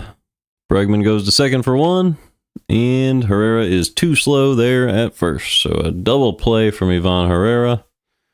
And it'll bring up Jordan Walker with 2 outs and nobody on as the Cardinals trail by 3 in the top of the 6th. Herrera just chopped that one over to Bregman, who was able to charge and make a good throw to second, which allowed them to make a turn.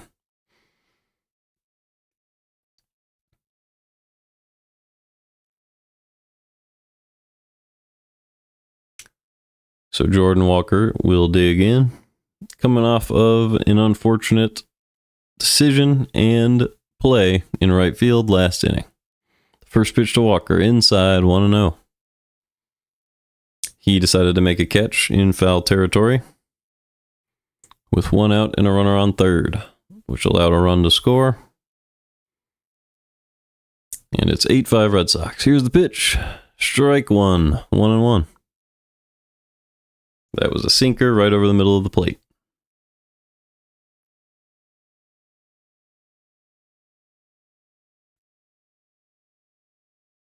All right, Weissert settles down and delivers. Misses outside with a slider, 2-1.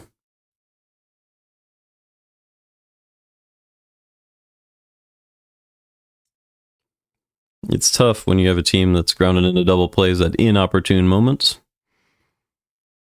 And that is why there's nobody on here in the 6th. Ground ball for Walker. Almost gets through, but Story makes an incredible stab and is able to get him. Oh, no, he's not. Looks like Casas was pulled off of first base. And Walker has a single in the 6th. So Story made a great play, but Casas was unable to stretch out and make the play. And that will allow Walker to reach with 2 outs in the 6th for Victor Scott. Yep. So Casas just dropped that one, actually. Tried to go overhand to catch the ball and did not make the catch.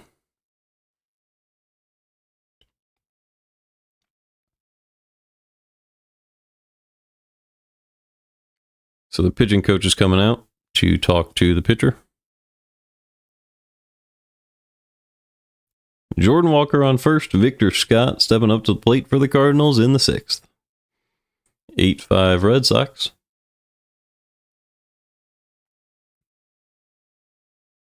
Victor Scott is 0 for 1 today with a walk and a run scored.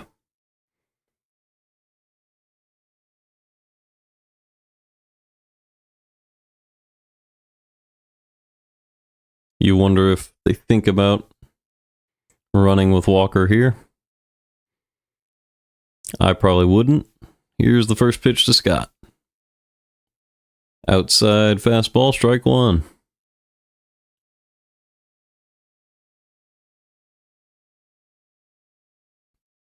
Scott hitting .333 on the season with an .893 OPS. The 0-1 pitch. Outside, 1-1.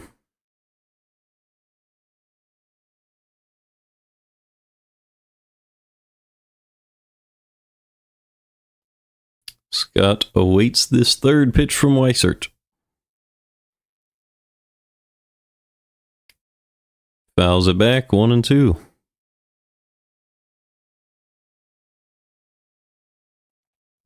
That was just a fastball up a little bit up in the zone.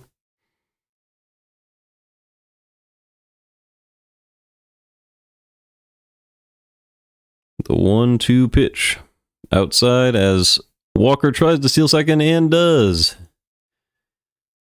So he grabs second base, and it is now 2-2 on Scott with Walker on second as the Cardinals try to work a run here in the top of the sixth. Good job by Walker, getting a good jump, using that youthly speed, the 23-year-old speed, and here is Victor Scott. Fouls it off the face mask of Narvaez, and it is still 2-2. 2 outs, 2-2 count. Walker on second, Scott at the plate.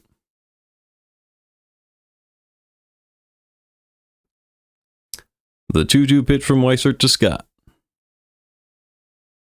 Fouled away, still 2-2.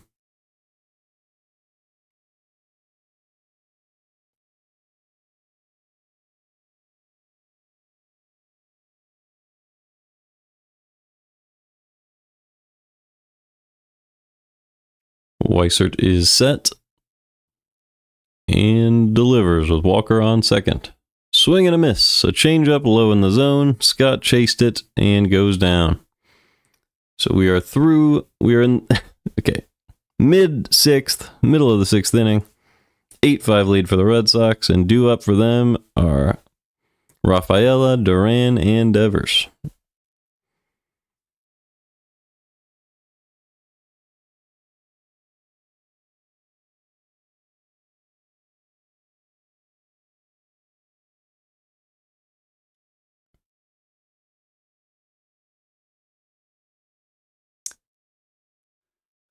Let's see if there's a quiz or anything to do between innings here.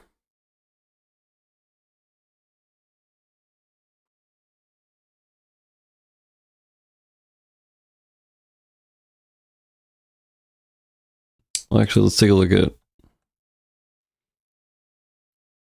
Was Weissert on the team last year?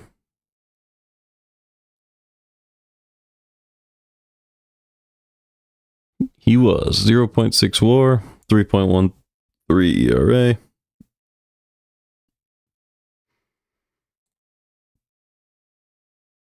.63 innings pitched, 7 home runs allowed for a 1.37 ERA plus. Pretty good year from Weissert.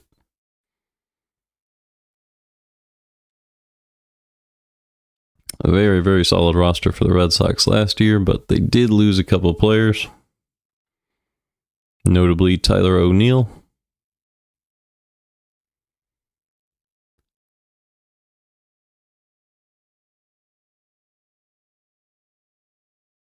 Who is a former Cardinal, but now he's on the Orioles, so he likes those bird teams.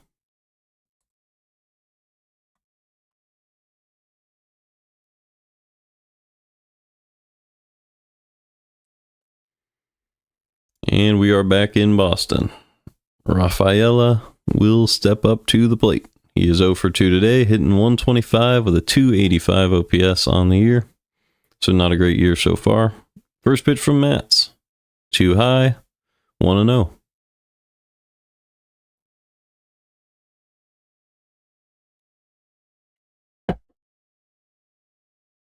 Fouls it off his leg. Hopping around 1-1.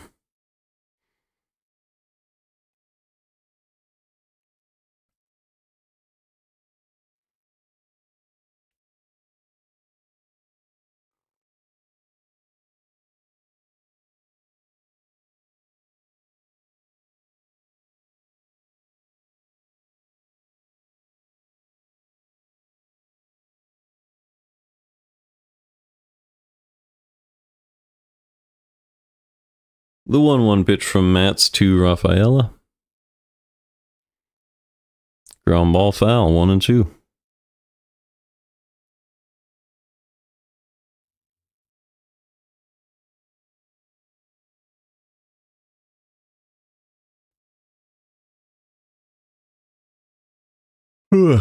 Sorry. The 1-2 pitch is a fly ball to center field, and Victor Scott makes the play. 1 out here in the bottom of the 6th. Steven Matz still out there, working. Through 2 1/3 now. 38 pitches thrown. And it brings up the top of the order and Jarren Duran.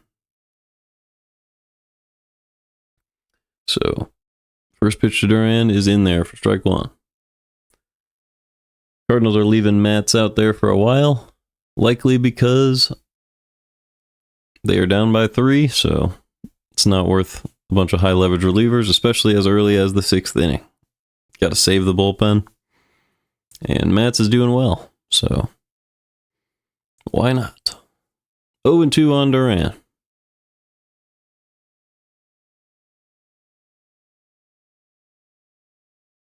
The delivery. Too high, but he fouled it away. 0-2 still.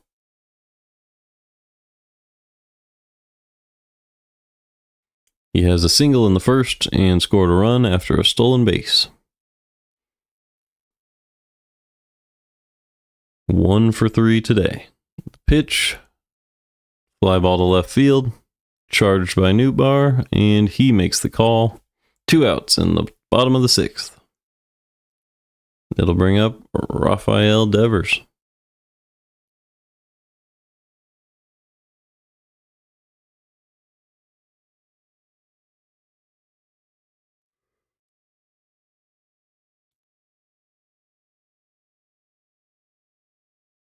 The windup and the pitch to Devers. Fouled back. 0-1. He is 0 for 1 with 2 walks and a run scored. Hitting just 107 on the year with a 4.29 OPS.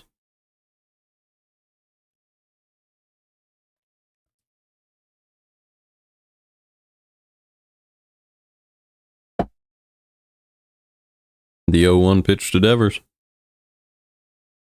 In there for strike 2 with a sinker.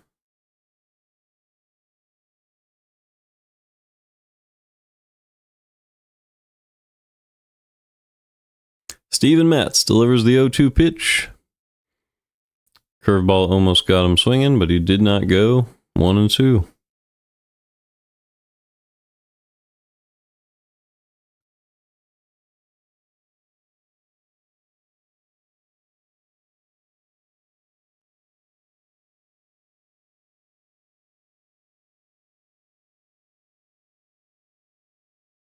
Matz makes the pitch, and it's up and away.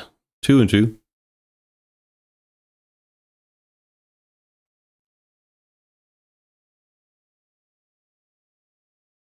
The pitch is up and in on Devers. It's now full.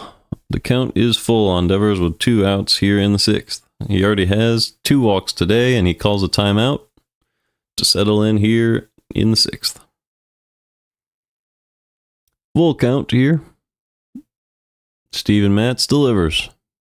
Ground ball, opposite side. Arenado makes a running play and tries to jeter it to first base, but the turnaround throw is too slow, and it's a base hit for Devers. And that will bring up Alex Bregman. So, a tale of a lot of third basemen there. Devers, ground ball to third.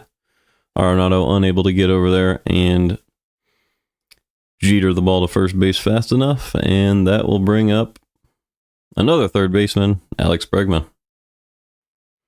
Devers obviously playing DH for the Red Sox most days this season. The first pitch to Bregman, ground ball through third base and short. So for the second straight play, that's what I was trying to say. It is hit straight over to Arenado, but that one a little bit further to his left.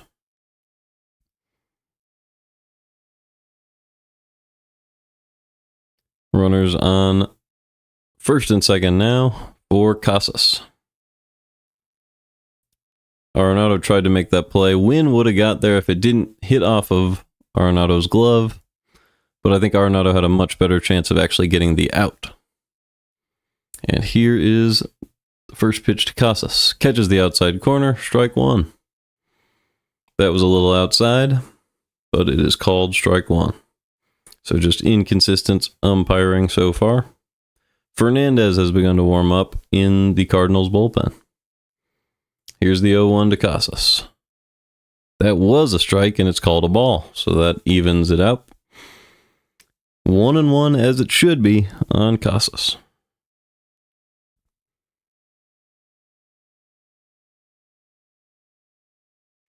The windup and the pitch. Up and in, fouled back, 1-2.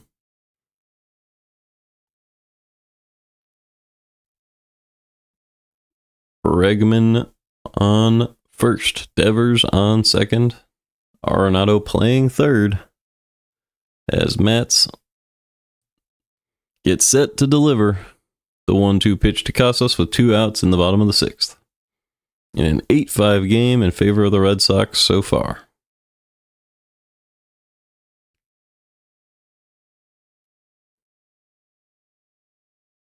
Mats delivers. Ground ball.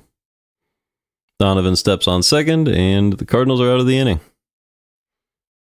So through 6, it is 8-5 Red Sox as we move to the top of the 7th. That'll bring up Mason Wynn and the top of the order for the Cardinals.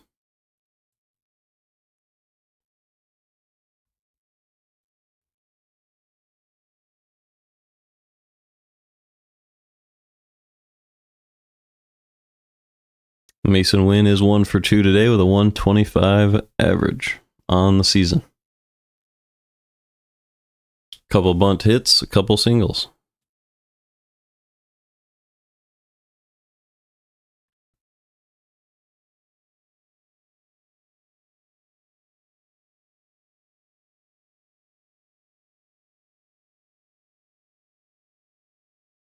Let's take a look at some more Red Sox stats here. Let's see some bullpen numbers just in case. Weissert was pretty good last season. I wonder if they'll keep him out there. If they don't, they do have Zach Kelly. We will have to see who is back this season.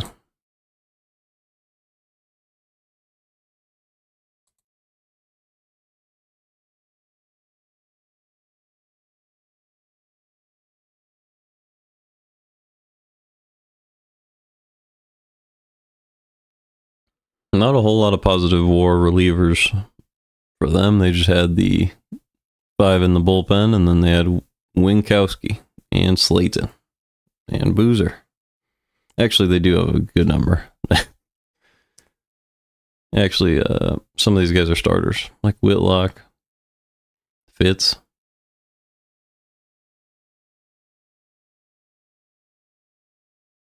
All right, the game is back. Let's see who's on the mound.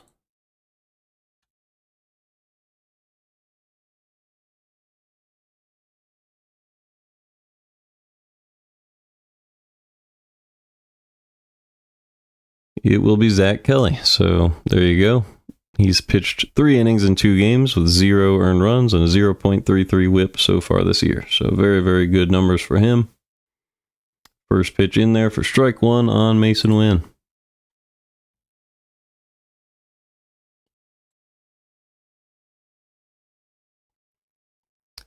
The 0-1 pitch to Wynn. Up and in, 1-1.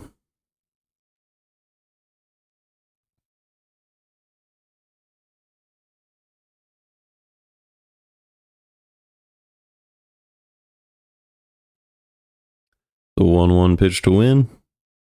Low and away, 2-1. In the top of the first, the Yankees already have a base runner against the Pirates, and the A's have 2 on against the Rockies. Here's the 2-1 pitch to Win. Fouled back, 2-2. The Tigers have closed out a win over the White Sox in their home opener in Detroit, 7-4.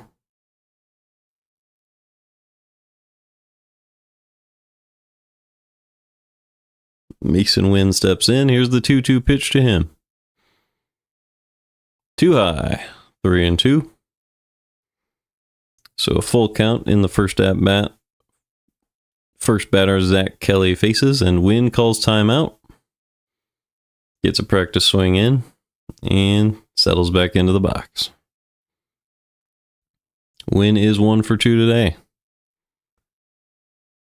The 6th pitch from Kelly. Pulled to left field and caught. An incredible play by Jarren Duran in left. And Mason Wynn is robbed of extra bases. Right in front of the monster. Duran makes a fantastic leaping catch. Couple feet into the air. Took a hit off the wall. And there's one away in the top of the 7th.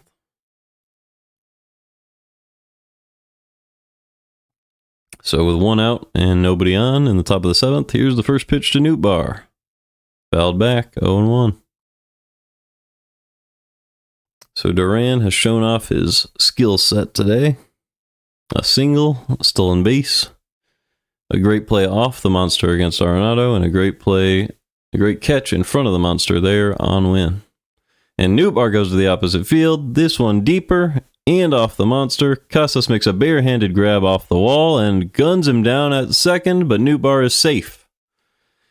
An incredible play by Duran in left, and somehow Nootbaar was able to slide under the tag. The ball beat him to the bag, but Nootbaar slides his leg past the second baseman.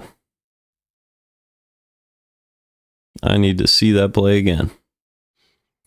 Barehanded snag off the ricochet, and Nootbaar just got in prior to the tag. So Nootbaar with another big hit for the Cardinals, and Contreras steps up with a runner on second and 1 out in the 7th. Outside, strike 1. A little bit outside the zone, but called a strike. Contreras can't catch a break. Hopefully he can catch a good swing. Here's the 0-1 pitch from Kelly. A little low on a sweeper, 1-1.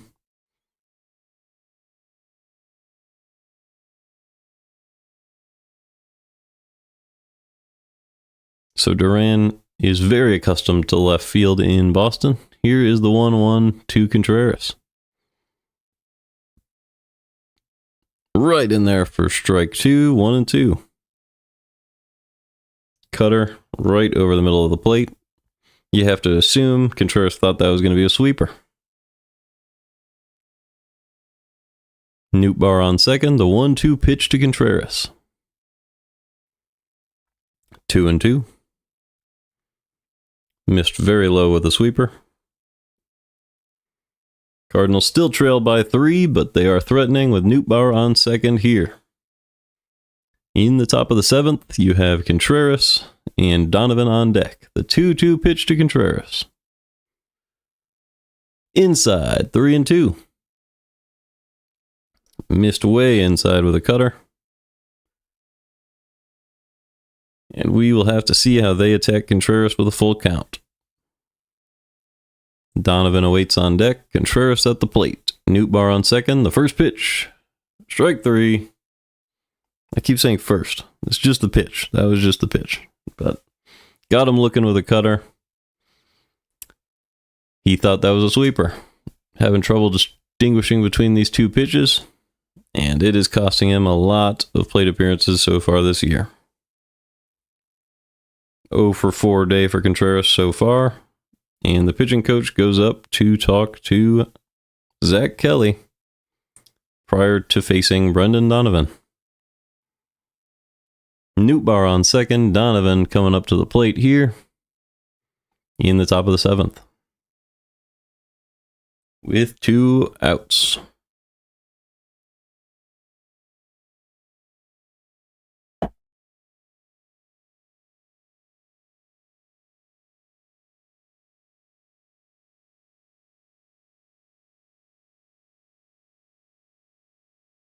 Donovan is 1 for 3 today with a .214 average, .687 OPS, and 2 home runs.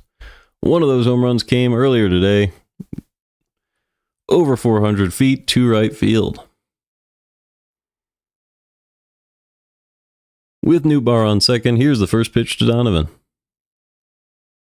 Missed outside with a cutter, but they call it strike 1. This ump has had a wide zone all day, and he keeps it up in this one. So Zach Kelly is ahead 0-1 on Donovan. The pitch, top of the zone for strike 2. Donovan was a little bit late on that cutter. Nootbaar takes his lead. Here's the 0-2. Too low, 1-2.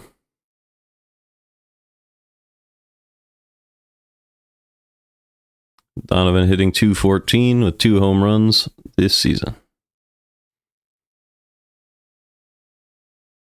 It was just a solo shot a couple innings ago in the 5th.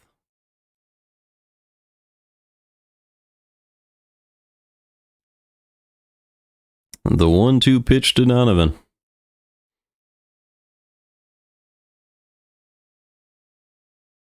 Hit the opposite way. Nootbaar comes around to score on a single from Donovan, and it is 6-8 in the top of the 7th. The Cardinals continue to fight and battle in this one. No deficit is too great for this team. You could say this is the deepest lineup in baseball so far, and I would have trouble arguing.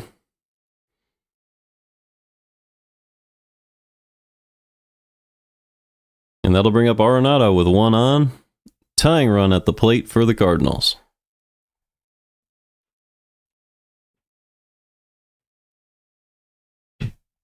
The first pitch from Zach Kelly. Hold foul. 0-1. That was a cutter.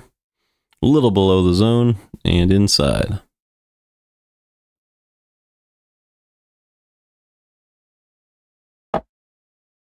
Donovan leads off first. 2 outs, top of the 7th. 6-8 deficit for the Cardinals. Kelly misses upstairs, 1-1. Almost got by the catcher. That was about a foot above the zone. Maybe a couple feet. The 1-1 pitch to Arenado. Outside, and they try a back pick on Donovan, but he's back. 1-2. Is it 2-1? Maybe 1-1? They haven't updated that pitch. There we go. 2-1 on Arenado. Wasn't sure if he went around. Here's the pitch. Arenado takes a swing and a drive to center field, but he got under it just a little bit, and that is out number 3 in the top of the 7th. Arenado knew he didn't get all of it once he hit it. It's the type of pitch he likes to drive, and he was just under that one. 6-8 Red Sox, midway through the 7th.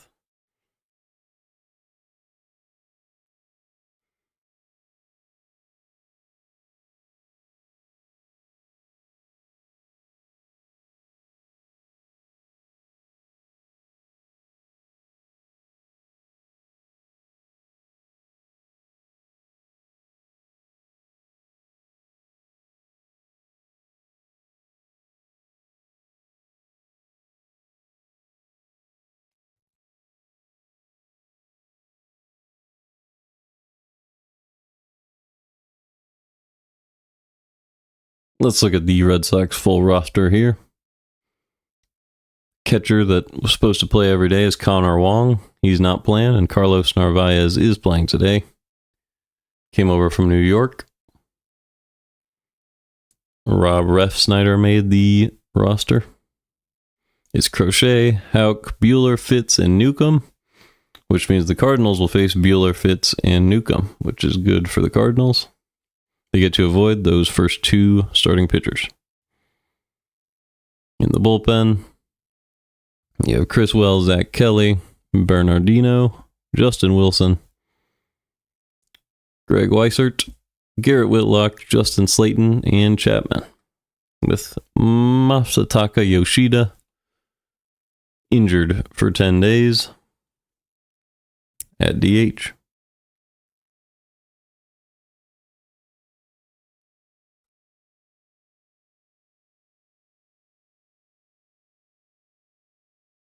All right.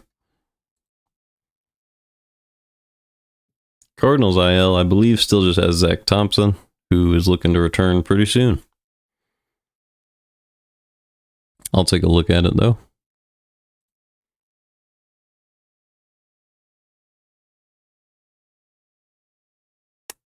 Oh, yeah, Gorman. Gorman went on the IL a couple days ago. Just the 10-day IL, which will bring up Sajasi to play middle infield when the Cardinals need him to. So he was part of that trade with Texas for Jordan Montgomery. All right, we are back. Fernandez misses 1-0 on Story.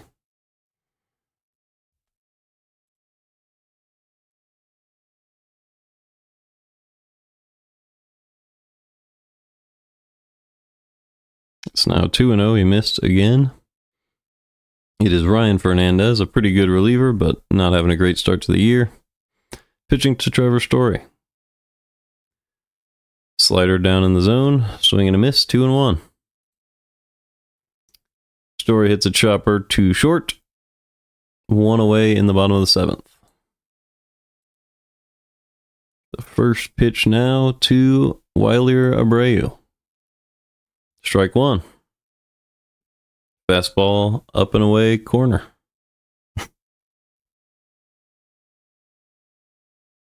The 0-1 to Abreu. Pulled down the line. Foul. About 1 foot from the pesky pole. Could have been a home run, but instead ended up a foul ball. It is 0-2 now from Fernandez to Abreu.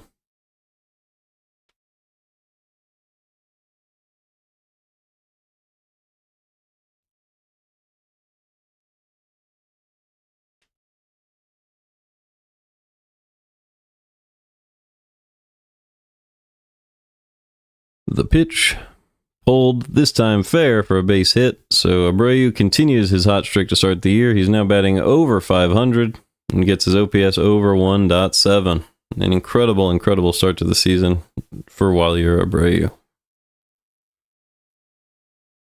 And that brings up Christian Campbell, hitting 400 as well.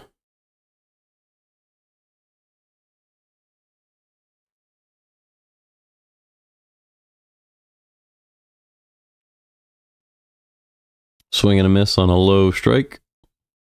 Ball got away from Herrera, but he was able to go out and get it. 0-1.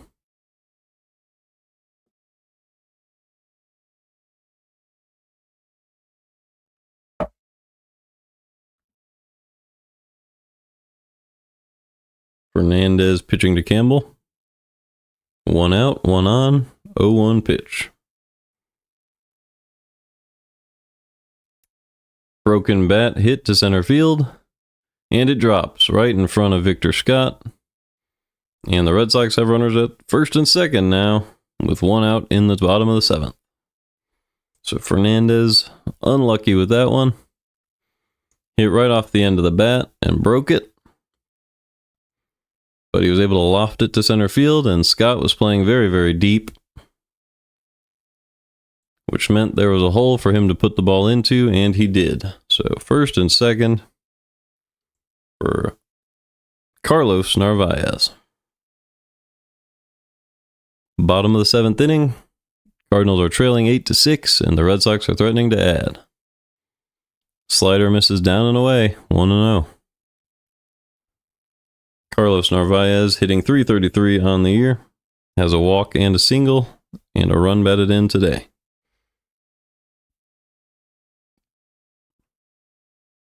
The pitch is low, 2-0.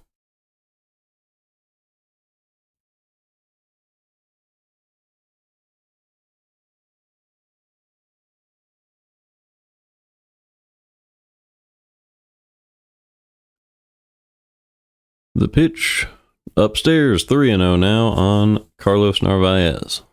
Rafaela is on deck. There's only one out. Runners on first and second. 3-0 count with Fernandez on the mound. Here is the pitch. In there for a strike, 3-1.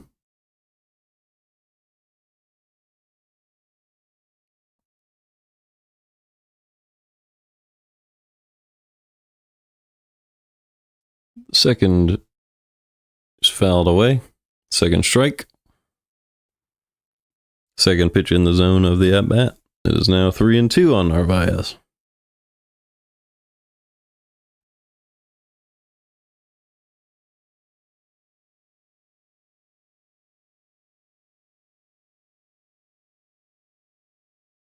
So Ryan Fernandez trying to come back from a 3-0 count deficit here, as the Cardinals try to come back from a 5-0 deficit in the first and have made it 6-8 in the seventh.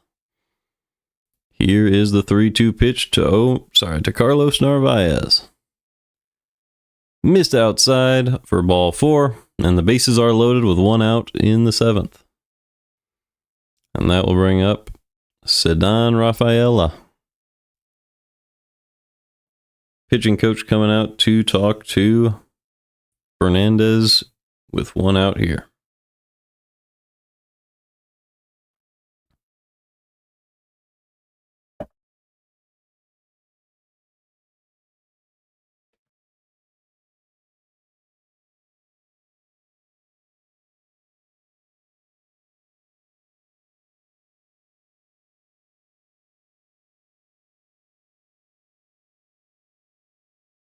Cardinals are warming up John King in the pen.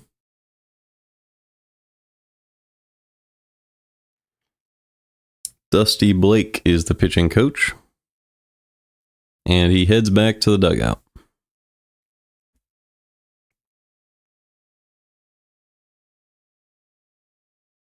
Bases loaded here in the bottom of the seventh.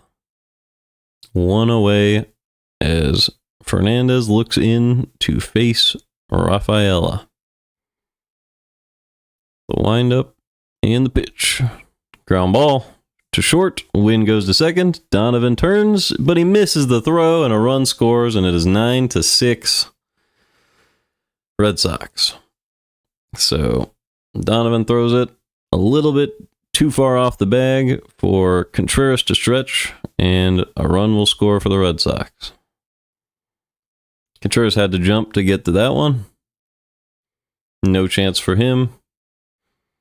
Not even Goldie could have made that play. And it is 9-6 as the Cardinals bring in King. Trailed by 3 here in the bottom of the seventh.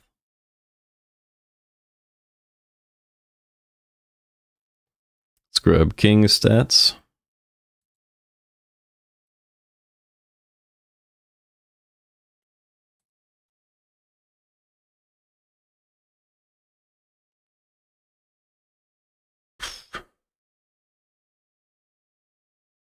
So last season, what did John King do? He threw in just, oh, sorry, that was a hitting. He actually took an at-bat, I guess. 0.8 WAR, 2.85 ERA, 19 earned runs, a 1.48 ERA plus, 60 innings pitched. So very, very solid by John King last year. A good member of the bullpen that you do want pitching for your team in this spot.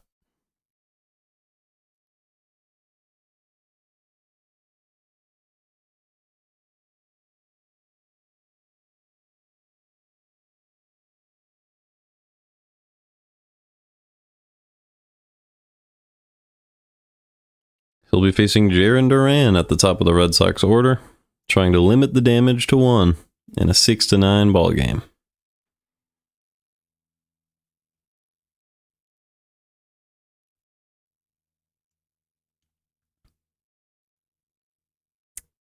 In Colorado, that game has been tied up by the Rockies. It's 1-1.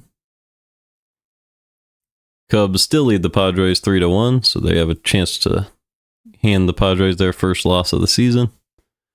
And the Yankees have a runner on and 1 out in a 0-0 game in Pittsburgh. So a division rival facing the Bronx Bombers today at PNC Park.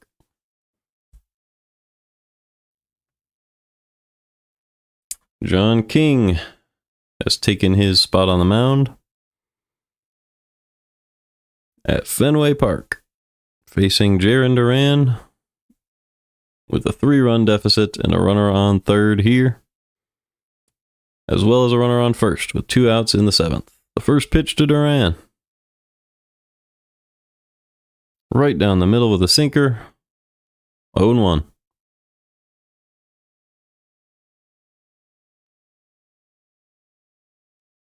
King threw 11 pitches yesterday, so he's coming on a back-to-back, but 11 pitches isn't a very big workload. Wait, it said yesterday? The Cardinals did not play yesterday, so I assume they mean 2 days ago.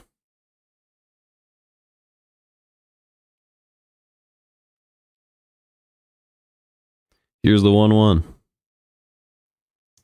Smoked to right field by Duran, over the head of Donovan for a base hit, and the Red Sox go up 10-6 in the bottom of the 7th.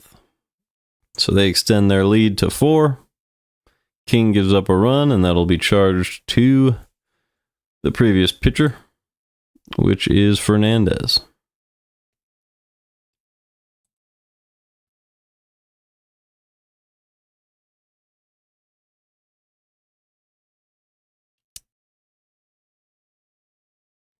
Good hustle from Rafaela. He was able to get to third. First and third for Devers. 2 outs here in the 7th. Fouled back, 0-1. The Yankees just took a 2-0 lead in Pittsburgh on a double. Couldn't tell you who hit it, but it did happen. 0-1 count. Here's the pitch. Ground ball. Through for a base hit. And Devers delivers with a second hit of the game. 2 for 3 today with 2 walks. A great game from Devers, and it's 11-6 Red Sox as this one's starting to get out of hand in the 7th. So opening day is a party once again in Fenway. Except for the Cardinals. They're not enjoying this one bit.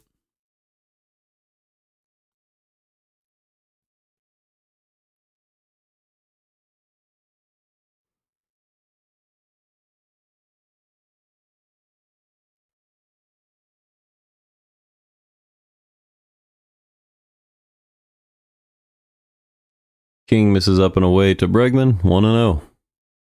Bregman is 2 for 3 today, with a walk, 2 runs scored, and an RBI. Red Sox lead 11-6. The 1-0 pitch is low, 2-0.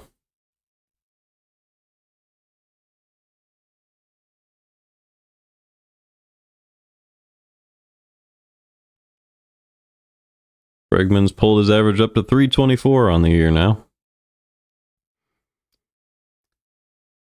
Sinker low in the zone for a strike, 2-1. Bregman has a double and a single for 2 runs today.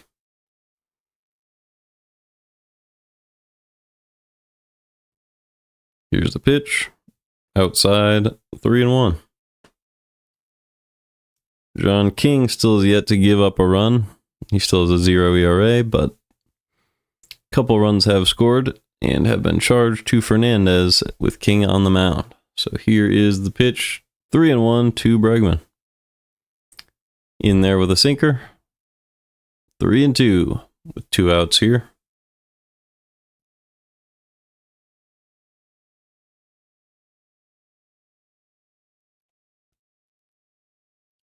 King goes down low and strikes out Bregman with the sinker.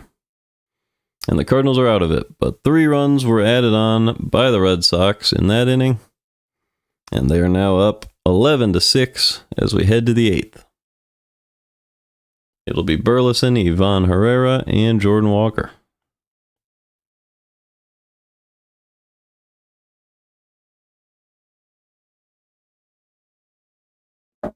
Seattle now has a 1-0 lead in San Francisco.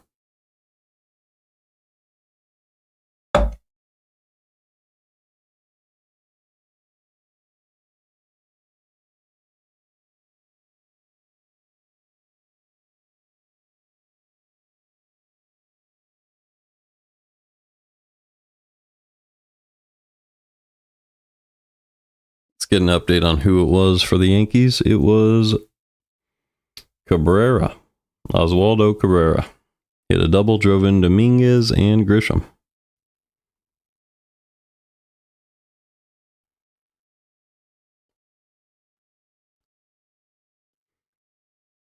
The Cubs have scored today on a walk, an infield single, and a fielder's choice, and they lead 3-1 over the Padres.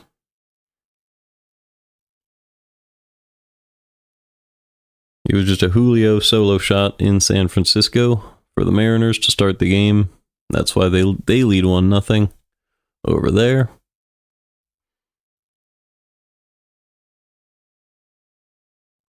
And in the free game on MLB TV, Pete Alonso hit a home run to drive in Lindor as the Mets lead the Blue Jays 2-0.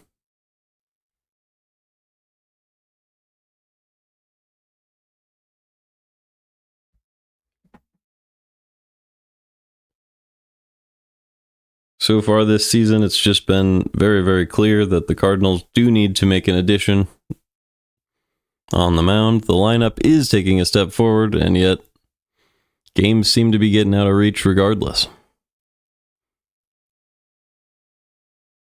When you have a lineup that can keep putting up 10 hits, they have 10 hits today as well, so the Cardinals have yet to have a game where they have not reached 10 hits. And yet, they are going to be 4-3 if they can't make a 5-run comeback in this one. So, making some additions to the mound would be a good idea. Strike 1 on Burleson from Bernardino. Brennan Bernardino. A lefty on the mound for Boston. Second pitch to Burleson. Low and away, 1-1. Burleson is 3 for 3 today, with a .350 average on the season. 809 OPS.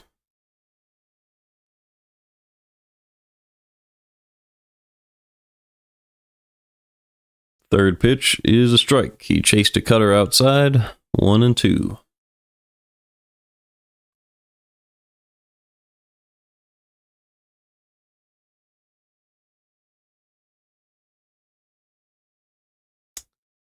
Curveball strikes out Burleson. He swung right over it. And there's 1 out in the 8th. Ivan Herrera stepping up to the plate now. 1 for 3 on the day with another home run. 3 RBIs in this one. All on a 3-run homer.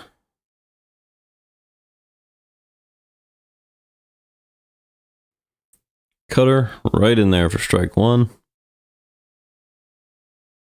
Herrera hitting .444 on the year with 4 home runs, all in the last 2 games. Swing and a miss on a changeup, 0-2. So Bernardino is working very quickly.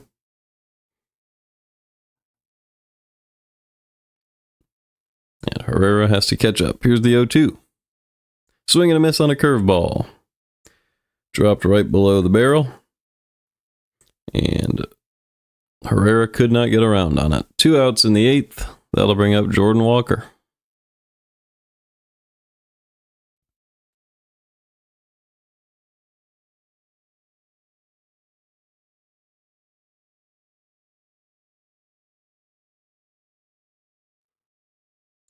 Missed outside, 1-0.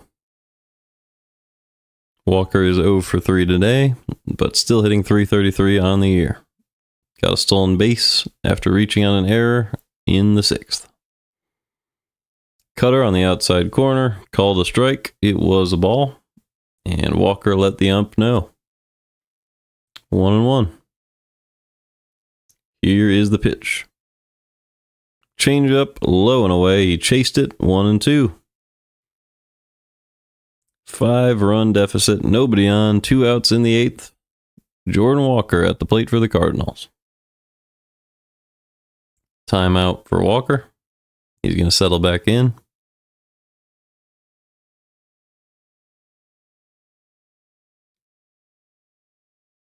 He stands in, and the pitch. Outside, 2-2.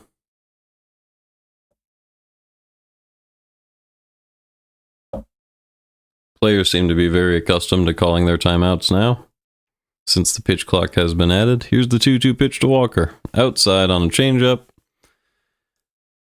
Went around, and the Cardinals go down on strikes. 1-2-3.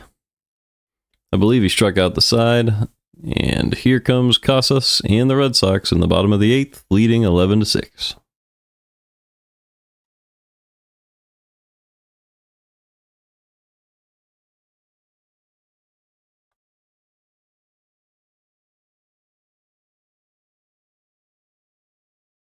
Only Rafaela doesn't have a hit for the Red Sox, and he also was able to score a run and an RBI in this one.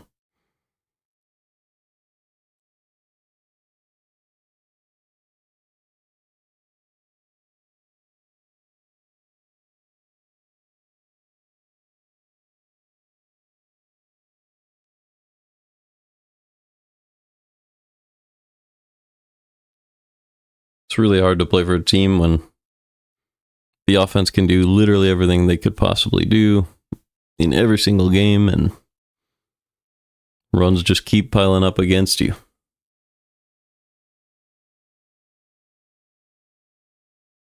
Just a couple trades for the Cardinals would make a very big difference. They have some young talent. I'd love to see it developed, but if the lineup is as good as it looks, you might need to make some moves.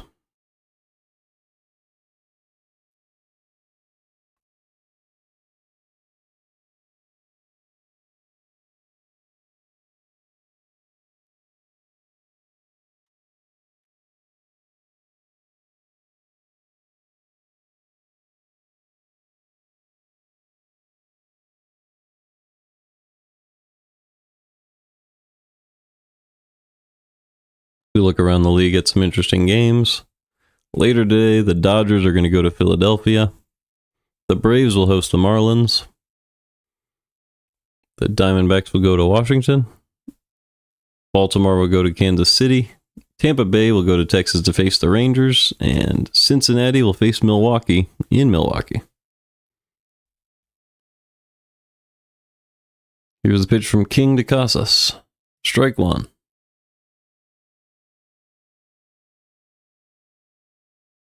That was a sinker. Here in the 8th, Red Sox lead 11-6.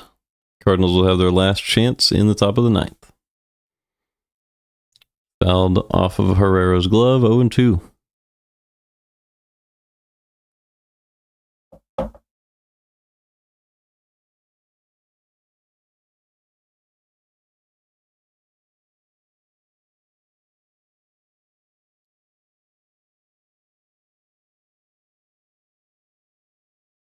John King delivers the 0-2 and misses inside with a sinker. 1-2.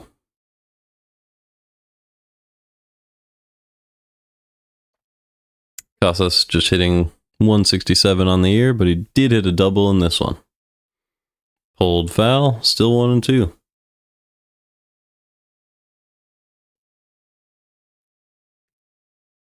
Cubs are looking to close out their game against the Padres today.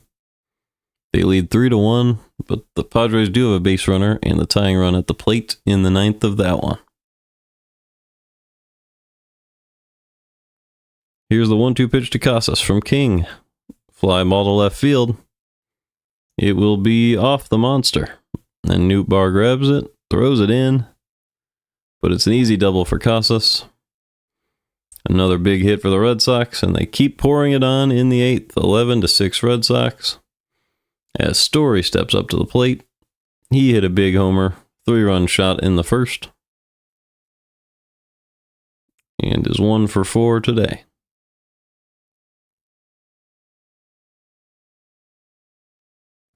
Obviously, the Red Sox did go back-to-back. After Story's home run, it was Wilyer Abreu with a homer. Here's the first pitch from King to Story. A little bit low on a sinker, 1-0.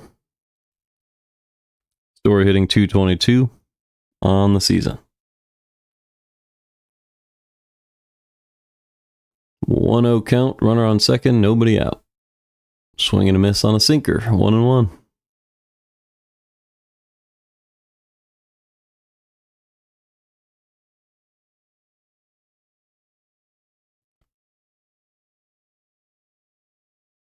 Pitch number 19 from King is outside, 2-1.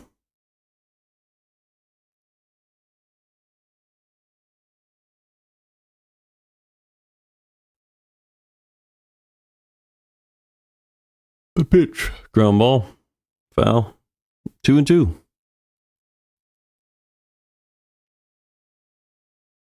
So King trying to settle in. He still has yet to give up a run. 0 ERA, and he's thrown 20 pitches in this one, so this will be pitch 21. Timeout by Story, and he steps back in.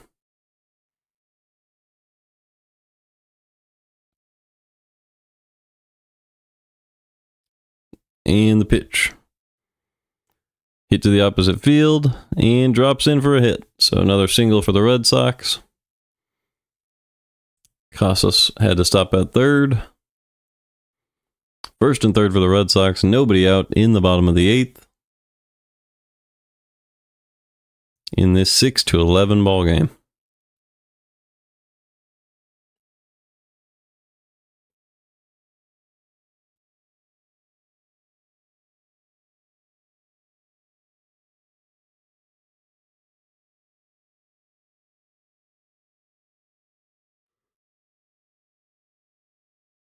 Here comes Wilyer Abreu.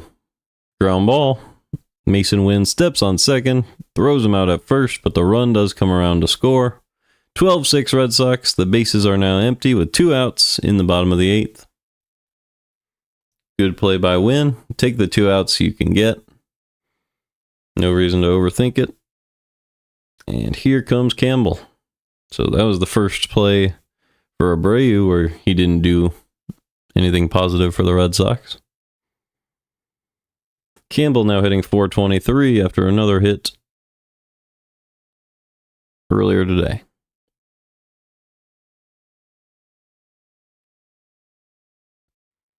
The 1-0 pitch from King, who just gave up his first run of the season. In there for a strike.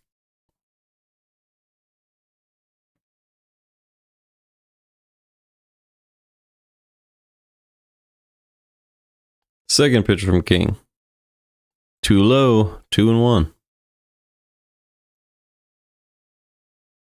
Says King's ERA is now 6.75. If that's true, then that means this is pretty much his only game of the season. Here's another pitch from King. Missed outside, 3-1. So King trying to figure it out, trying to find the zone against Campbell. Campbell's hit 2 home runs this season. Here's the 3-1 pitch. Outside, ball 4. So King struggling to find the zone. As Narvaez will come up to the plate again for the Red Sox.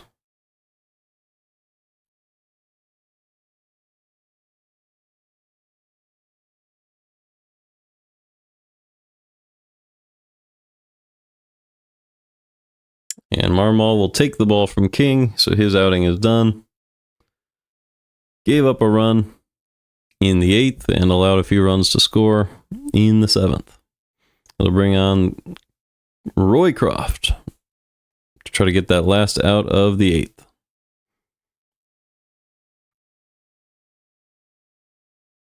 I'll take a look at Roycroft's stats. Did not pitch much last year. 4.19 ERA. About league average. 3.84 FIP. 34 innings. 16 earned runs. 2 home runs allowed in 27 games.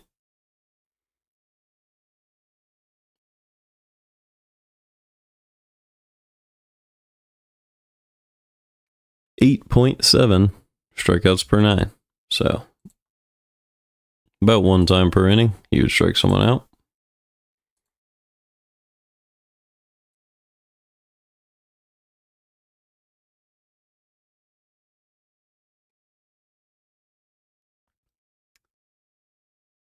In the 9th inning, let's see who went down last. It looks like Jordan Walker went down last, so it would be Scott, Wynn, and then the top of the order. And the Cardinals are going to need at least 6 runs in the 9th. So if everything goes perfectly, the 6 runs would be Scott, Wynn, Nootbaar, Contreras, Donovan, Arenado. So, and then there would be 2 outs to give. So Cardinals pretty much have to bat around in order for this to work and tie the game. Here's Roycroft. This season, he has a 6.75, 2 2.3 innings pitched, 1.13 whip. So not too bad, but a couple of runs did score. And he will be facing Narvaez. First pitch, low, 1-0. Second pitch to Narvaez, right in there, and he smokes it deep to center field. Absolutely crushes that one off the top of the wall. Scott throws it in, and they go to the cutoff man Contreras as the run scores. 13-6 Red Sox. So Narvaez doesn't miss that fastball right down the middle from Roycroft, and another run will come around to score. So the Cardinals bullpen is having a bad day. Fedde had a bad day as a starter. The only pitcher who really had a good day was Steven Matz. And even he gave up 2 runs, so just a bad pitching day for the Cardinals. And it is 1-0 on Rafaela, even though that pitch was in the zone. Rafaela is 0 for 4, the only Red Sox without a hit. 2-0 on Rafaela. I think you really do need to throw strikes here.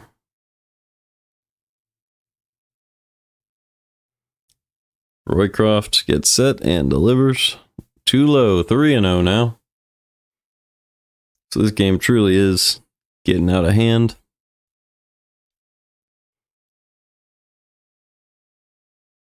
As this is a guy you really need to throw strikes to. And here's the 3-0 in there for strike 1, 3-1. Rafaela hitting 115 on the season. No hits today, but he did score a run and pick up an RBI. He has not struck out at all today. Fouls it back, 3-2. Red Sox have 13 runs on 16 hits in this one.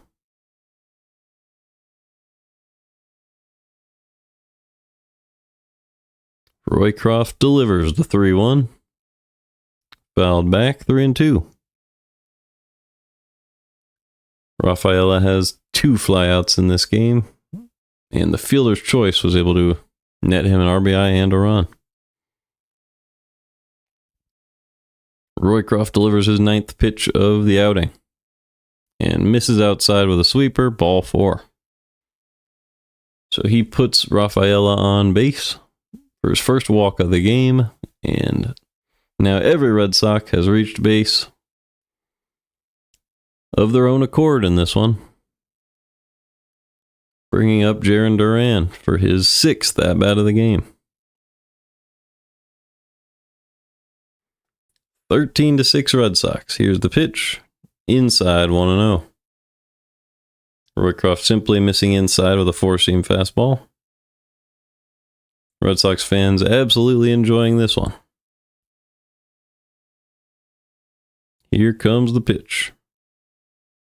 Smoked up the middle, but Wynn was playing up the middle and made the catch. So Roycroft did not deliver a great pitch there, but they had him positioned perfectly. 13-6 Red Sox as we head to the ninth.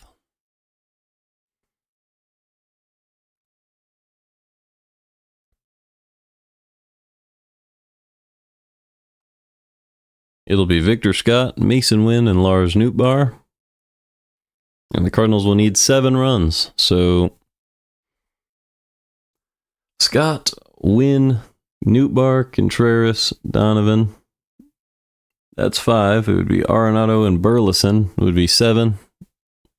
So if one of those guys got out and they all got on, then Herrera and Walker would get the chance to hit home runs.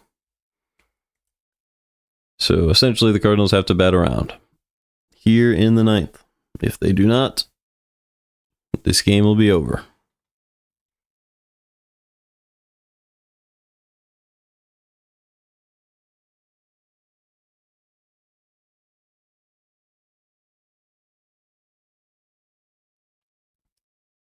In San Francisco, the Giants were able to tie the game 1-1 with the Mariners.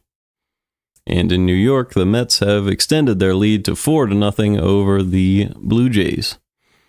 And they also have runners on second and third with just 1 out, so they could extend that even further.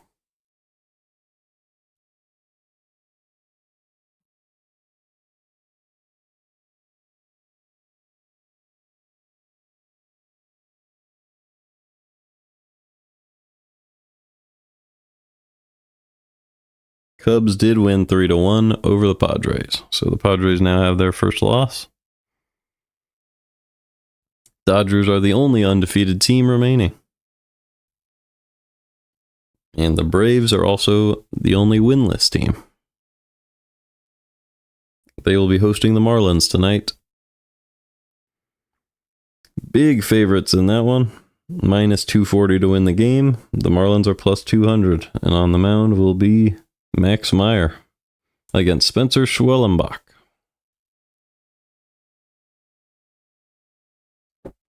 I actually think Max Meyer has very good stuff, but Schwellenbach is very established, so we'll have to see.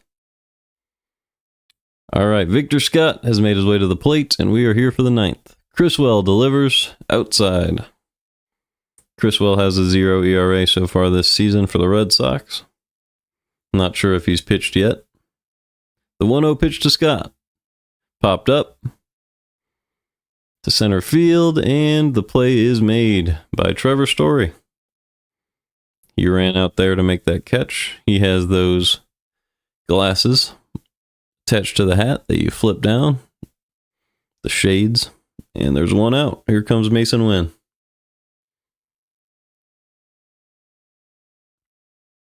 It'll be Wynn and Nootbaar here in the ninth. Contreras if one of those two reaches. First pitch in there with a sinker, strike 1.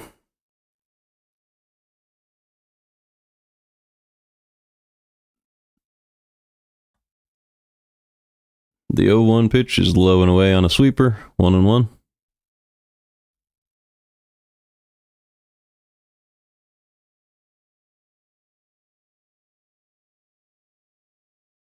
The pitch from Criswell popped up once again, got in on the hands of Wynn, and the second baseman drops the ball.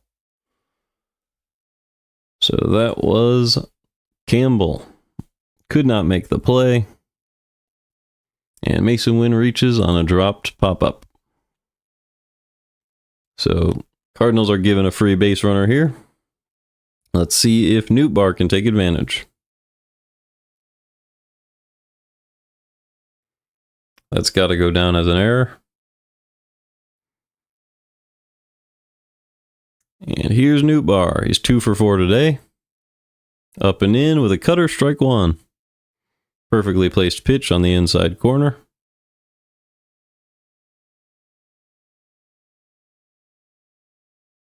Nootbaar settles back in. The pitch outside, 1-1. Nootbaar has been the shining bright spot for the Cardinals so far this season. hitting .429 with a 1.208. Really, the whole lineup has been good, but he's been the best. Ground ball. And it's dropped once again. Could have been a double play for the Red Sox to end the game, but Campbell has another error. 2 in the inning on back-to-back plays, and the Cardinals have runners on first and second in the top of the 9th. That will bring up Wilson Contreras. Don't let a team come back into a game if they didn't want to, and the Cardinals were ready to end it here with a ground ball. Instead, the door is open. 2 base runners, still a 7-run deficit.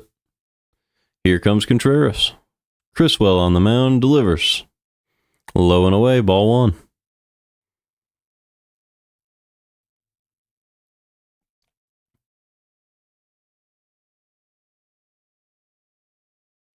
The 1-0 pitch to Contreras.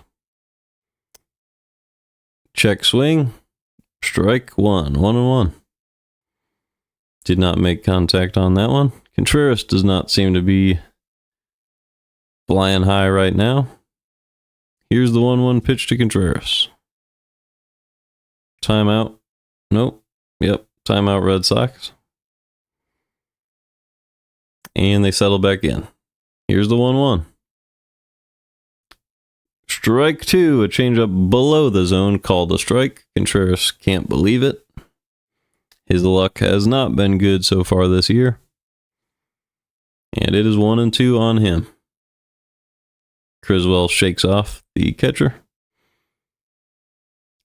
and delivers. Another sinker below the zone. 2-2.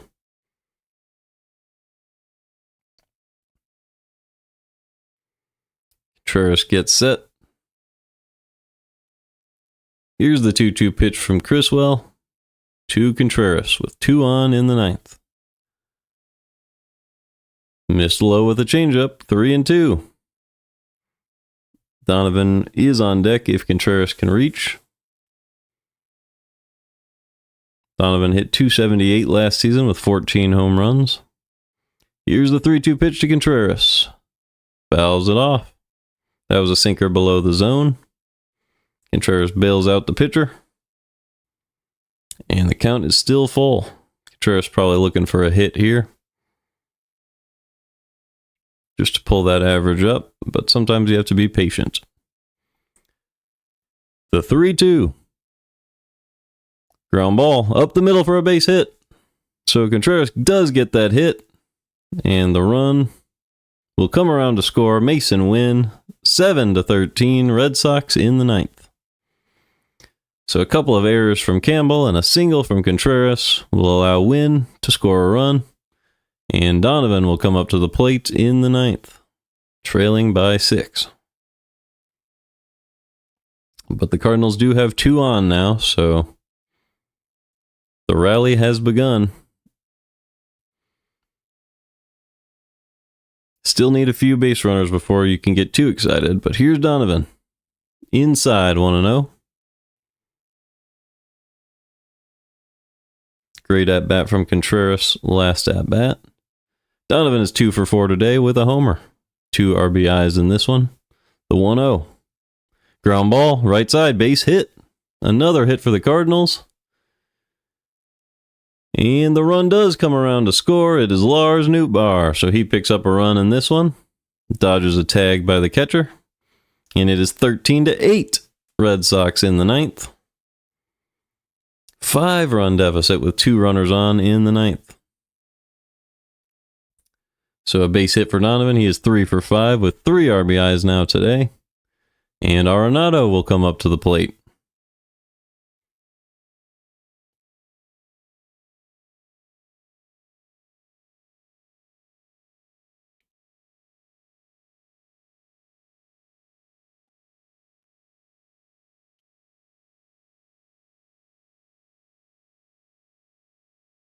Cardinals will need Arenado and Burleson on base in order for Herrera to have the chance to tie it.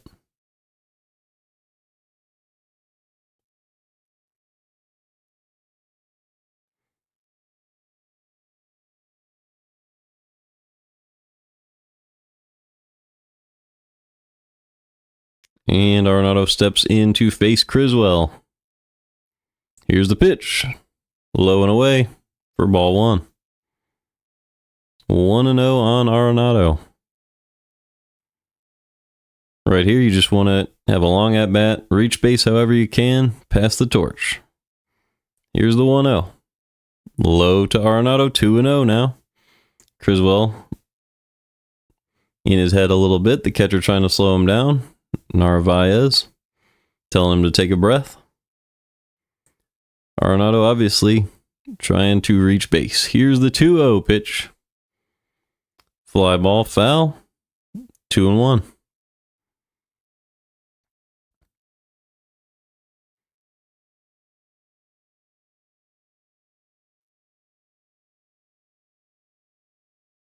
Two and one on Arenado. Runners on first and second with one out in the ninth. The pitch from Criswell. Smoked to left field, but foul. He was just ahead of that one. If he had waited just a little longer, it would have been a home run over the monster, but he did not. Arenado 1 for 4 today with a run scored. No strikeouts today. 2-2 count on him now. Criswell on the mound. Here's the pitch. Ground ball to the left side. Good snag by Bregman, but he throws it into right field. Another error by the Red Sox. And Contreras comes around to score. Cardinals have it first and third in a 9-13 ball game. And that'll bring up Alec Burleson with a 4-run deficit here. If Burleson is able to reach, Herrera would be the tying run on deck. Burleson is 3 for 4 today with 1 strikeout and a run scored.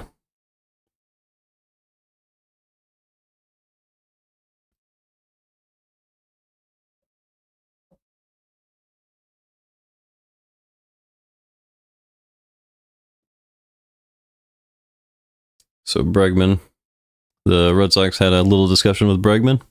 Make sure everybody's okay. There was a little collision at second. And ump calls time once again.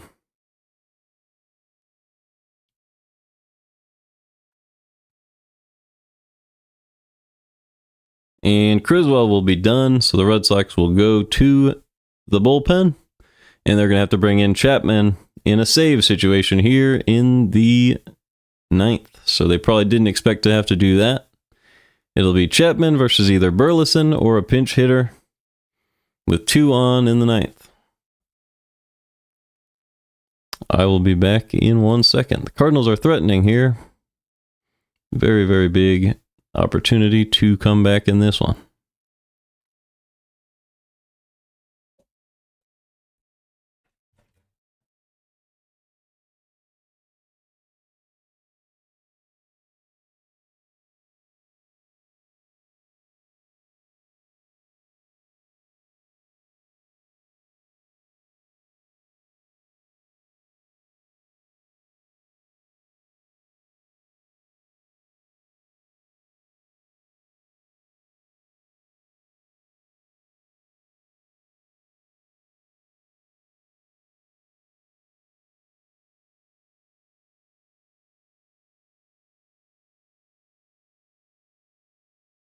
This game is approaching the 3-hour mark. A mark that the pitch clock essentially eliminated from the game of baseball, but when you score 13 and 9 runs, 22 total, games get a little longer. Burleson is 3 for 4 today. He might get the chance to face Chapman. I think I would like that more than a righty pinch hitter. And then Herrera on deck.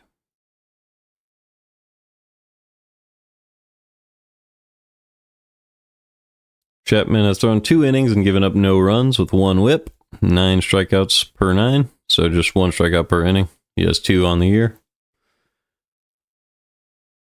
And let's see if the Cardinals will let Burleson face him here in this one. They will not. It's a pinch hitter, Luken Baker.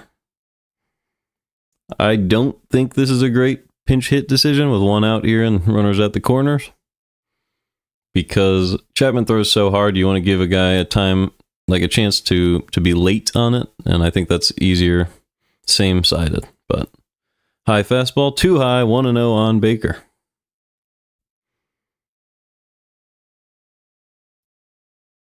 This season, Baker's hitting .429 with a 1.12. Here's the 1-0 pitch to him. Missed outside, 2-0. Chapman a little wild to start off. He's been very good against the Cardinals in his career. 1.65 ERA, 19 saves in 45 games. Baker's 3 for 7 on the season. Here's the 2-0 pitch to him. Right down the middle, 97, strike one. He swung right under it. So it's not quite 102 or 105 like he used to throw, but still throws very hard. Here's the 2-1 from Chapman. 96 right at the top of the zone. Strike two. Baker's swinging about a barrel below the ball right now. Not even close to that one. And it is 2-2. With runners at the corners and one out in the ninth. Here's the pitch to Baker with a 4-run deficit. Outside, full count. So if you're Baker, make sure it's in there, because if you can walk, it would be Ivan Herrera and the tying run coming up to bat. So 3-2 on Baker. Here's the pitch from Chapman. Instead, he checks on the runner at first.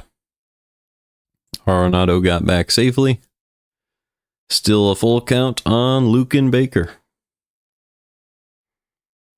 Runners at the corners, 4-run deficit, one out in the ninth. The pitch from Chapman.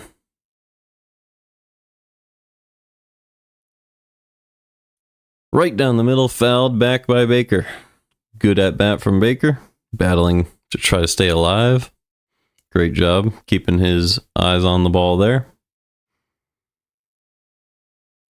Herrera and Walker are due up after Baker. 3-2. Chapman rubs some dirt on his hands